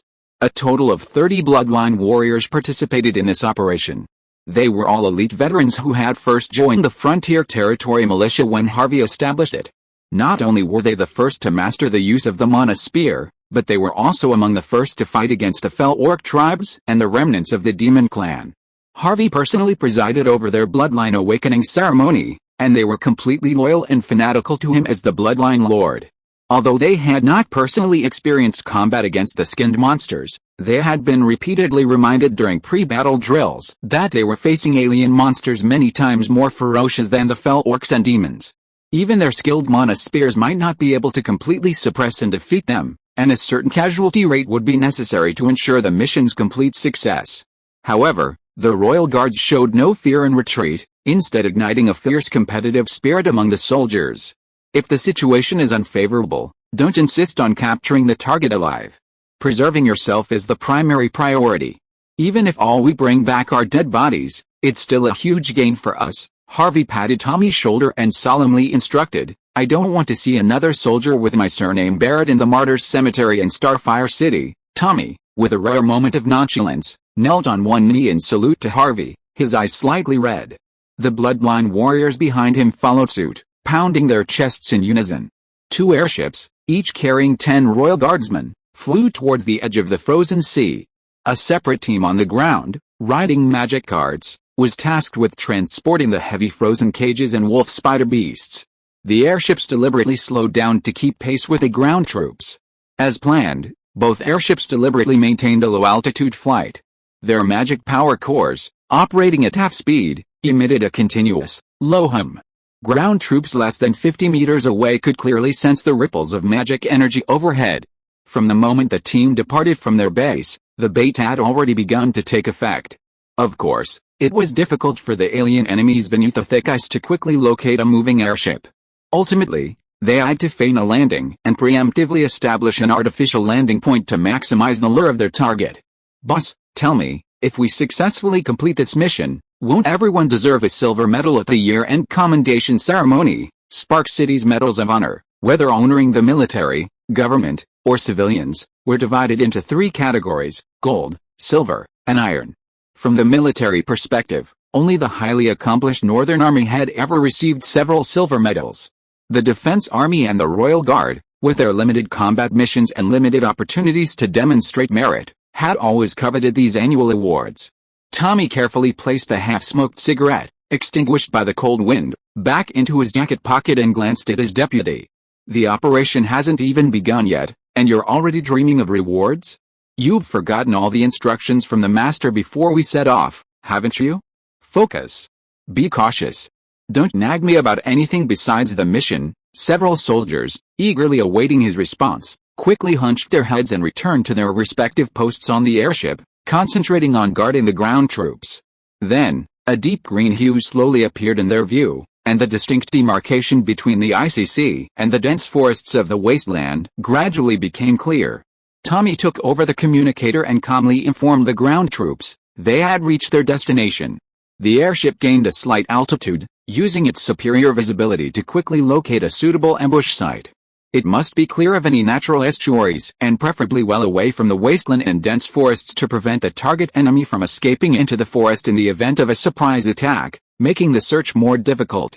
Quickly and decisively, Tommy marked off an area and directed the airship to descend slowly, quickly reuniting with the ground troops. Without further instructions, the soldiers silently set up their temporary camp according to the prescribed procedures. To make the camp sufficiently deceptive, they lit several fires before sunset. Then, in groups of 3, they retreated to their tarpaulin tents, buried themselves in the snow, and patiently waited. The ground troops, manipulating several alchemy beasts, rapidly dug an artificial ice cave over 10 meters in diameter, extending all the way down to sea level. They only stopped when they saw the deep, dark blue, churning waters. Several fist-sized magic bombs were planted at the edge of the ice cave. These bombs, mixed with dragon flame powder, had been pre-installed in metal casings with detonation arrays by the alchemy lab. From a distance, the small magic power core could be controlled to instantly collapse the deep ice cave. 2 ambush teams of 10 each were ready. The most crucial step came from the soldiers who were feigning activity within the camp. Tommy chose not to launch an airship for surveillance, instead personally accompanying 10 of his personal guards to the camp, acting as live bait on the front lines of danger. Accompanying them, naturally, were 5 wolf spider beasts, constantly releasing magical fluctuations under their command. With the support of this group of giants, they were fully confident in dealing with attacks from enemies of equal or even greater numbers. The sun quickly set behind the vast snow-capped mountains of the wasteland, and darkness gradually enveloped the entire wasteland and the edge of the icy sea. A cold wind, carrying fine snowflakes, began to rage across the endless icy sea. Boss, these alien monsters, can they really sense the traces of our airships and troops from under the thick ice? Could it be that they are not hiding on the seabed at all? Tommy took an oil-soaked fuel wood and threw it into the fire, and said in a deep voice, "The judgment of the city lord and others cannot be wrong. We have expanded the search range on land as much as possible. They can't hide in the wilderness and dense forest without being discovered. Unless they can be invisible, the only way for them to cover their tracks is under the ice." A half-orc guard came over and whispered, "Isn't your blood talent able to quickly lock onto the target and accurately identify the opponent's weaknesses? Can you sense the movement on the seabed through the ice?" "Huh? I have never thought about this." Tommy was stunned for a moment, frowned and thought for a moment. "I'll try." After that, he mobilized the blood power in his body, and it quickly rushed to his eyes, turning his sight to the direction of the ice cave not far away. His vision quickly penetrated the crystal blue ice and reached the bottom of the deep sea. In an instant, it felt as if hundreds, perhaps even thousands, of crimson, bulging eyeballs suddenly focused on the inky black waters of the night, staring directly at him. Tommy felt a chill run down his spine, a cold sweat dripping down his spine in terror. "They're right under our feet," he screamed, instantly terminating his ability. Chapter 474 Life or Death. Enemy Attack. Beware of enemy attack. The soldiers left behind as bait in the camouflage camp rose, grabbed their weapons, and entered the pre-dug trenches in the snow. The other 2 groups, ambushed in the ice caves and tents, remained stationary, waiting for the enemy to fully reveal themselves. Taking advantage of the moment to set up defenses in the trenches, Tommy couldn't help but activate his bloodline ability once again, intently gazing towards the ice cave entrance dozens of meters away. 7 or 8 twisted, swollen black figures silently climbed the edge of the ice cave and appeared in his sight. Their entire bodies were shrouded in a seamless, soft, dark, and uneven skin. Only the area that could be called their heads was inlaid with a palm-sized red crystal visor. Tommy could almost confirm that the swollen eyeballs that had just locked eyes with him were now hidden behind this thin crystal visor. Thanks to his bloodline talent, Tommy's observation skills were far superior to ordinary people, and he quickly noticed something was wrong. These skin monsters didn't even carry the black water cans they used as weapons on their backs. Could it be that they had also stumbled upon them by chance, unprepared for battle and therefore unarmed? His deputy nudged his arm with his elbow, silently asking, should they proceed with a capture operation as planned? Tommy hesitated for a moment, a strong sense of unease rising within him. Before he could issue an order, the squad of soldiers ambushed near the frozen ground, unable to bear the weight, fired the first shot. Buzz! Zizz! The familiar sound of the magical rifle rang out. Among the 7 or 8 enemies who had just emerged from the ice cave, a skinned figure at the forefront suddenly staggered 2 steps, and fell to the ground. Another figure behind him instantly spun sideways, looking intently in the direction of the attack. He raised his fist and waved it. A thick, lightning-fast red light flashed from his palm, and in an instant, it rushed towards the firing soldiers buried in the snow pit. With a loud bang, a huge cloud of snow mist rose from the ice surface, mixed with a striking scarlet. The soldier who fired the gun had his arm severed at the shoulder, blood gushing out like a spurt. The whole person fell into the snow pit that had been blown open, and before he could even scream, he fainted. Attack! Tommy gritted his teeth and ordered. Immediately, dense bursts of gunfire rang out in the camp, covering the 7 or 8 enemies who had landed in a hail of bullets from a distance of dozens of meters. Almost the next moment after the gunshots rang out, a large group of dark figures suddenly rushed out of the ice cave. The appearance of these people finally matched the information Tommy knew. They were all carrying a huge metal tank on their backs. They were the enemies who operated the blackwater weapons. Boss. Blow it up, blow it up. Blow it up now, Tommy gritted his teeth. If we don't block the ice cave, we'll be outnumbered 10-1. The deputy immediately transmitted the detonation order via communicator to the ambush team near the ice cave. Seconds later, a loud explosion echoed. The sky was illuminated for a moment by flames. A massive fireball, swirling with black smoke, soared into the sky, surrounded by swirling ice and snow. The ice cave collapsed with a roar, and huge blocks of ice mixed with thick snow filled the cave entrance. Tommy even saw several dark figures who had just climbed to the edge of the ice cave and were about to emerge when they were engulfed in blazing flames, their bodies instantly ablaze. Then, the black water tanks behind them exploded, knocking several of their companions nearby and sending them flying. But a glance at the alien monsters that had landed showed that there were already nearly 100 of them. 5 enormous wolf spider beasts, their thick metal legs gliding, emerged from behind the camp tents, nimbly leaping over obstacles and pouncing on the enemy. Watch out for those without canisters. They're capable of long-range, aerial attacks, Tommy shouted to the soldiers beside him. Cooperate with the wolf spider beasts in suppressive fire. Don't worry about taking any alive, shoot them directly in the head and chest. Even if they wanted to capture them alive, their mere 30 or so men couldn't handle nearly 100 captives. They had to concentrate on eliminating the majority first before considering whether to spare any remaining survivors. The skin monsters were also incredibly agile. Realizing the incoming bullets posed a deadly threat, they immediately dispersed, using the piles of broken ice and snow they had dug into the ice caves to conceal their presence and engage the guards. The thick black spears and sharp black crystal spikes that occasionally pierced the darkness proved they needed no light at all, seemingly possessing natural night vision. Tommy now felt a pang of regret for not following the Lord Mayor's instructions to deploy a floating airship to suppress the enemy from the air. As long as he was in the air, none of the alien enemies on the ground, who had found cover or buried in the snow, would escape his sight. The wolf spider beasts, needing no conscious control, sprinted swiftly after the enemy's shadows. Many aliens carrying jars immediately manipulated black water into melee weapons, surrounding the alchemists in close combat. The black water, solidified into swords and whips, seemed incredibly sharp and strong, even sending sparks flying when it struck the alchemist's armor. Tommy soon noticed the alien enemy's peculiar behavior. The black water monsters seemed to be deliberately surrounding the red light monsters. Many of them even gave up fighting back, using black water to form irregular shields, barely blocking the bullets fired from both the ice cave and the camp. Blackwater in shield form can withstand attacks from magic bullets, Tommy thought to himself, ducking and leaping out of the snow pit. With a nimble twist of his body, he dodged a bolt of red lightning that shot out from the gap in the black shield and lunged towards the back of the tent. Several equally swift and agile guards followed closely behind him. Their target was the two airships parked behind the camouflaged camp, acting as bait.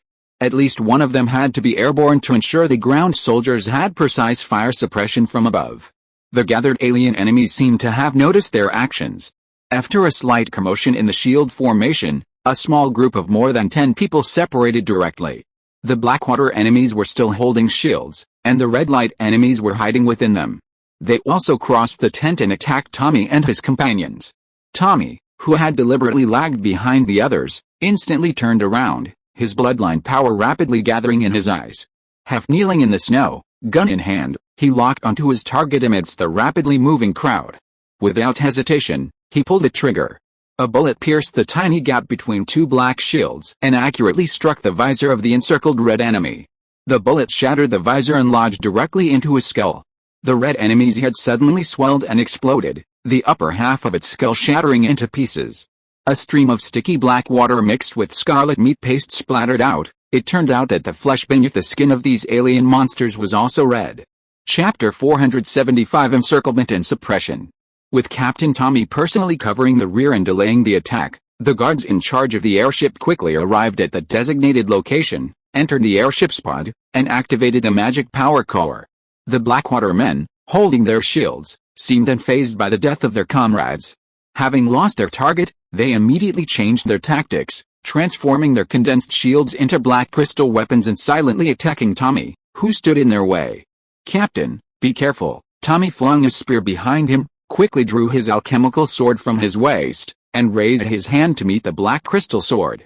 The close-range confrontation allowed him to fully see the enemy's ever-changing and bizarre weapon, its surface as smooth as a mirror, even faintly reflecting his own ferocious expression in battle. Clang. The sharp sound of weapons clashing could be heard. The sword slammed against the black sword, and Tommy's face flushed red. The sword almost flew out of his hand, and he stumbled twice. The power of these alien monsters was astonishing.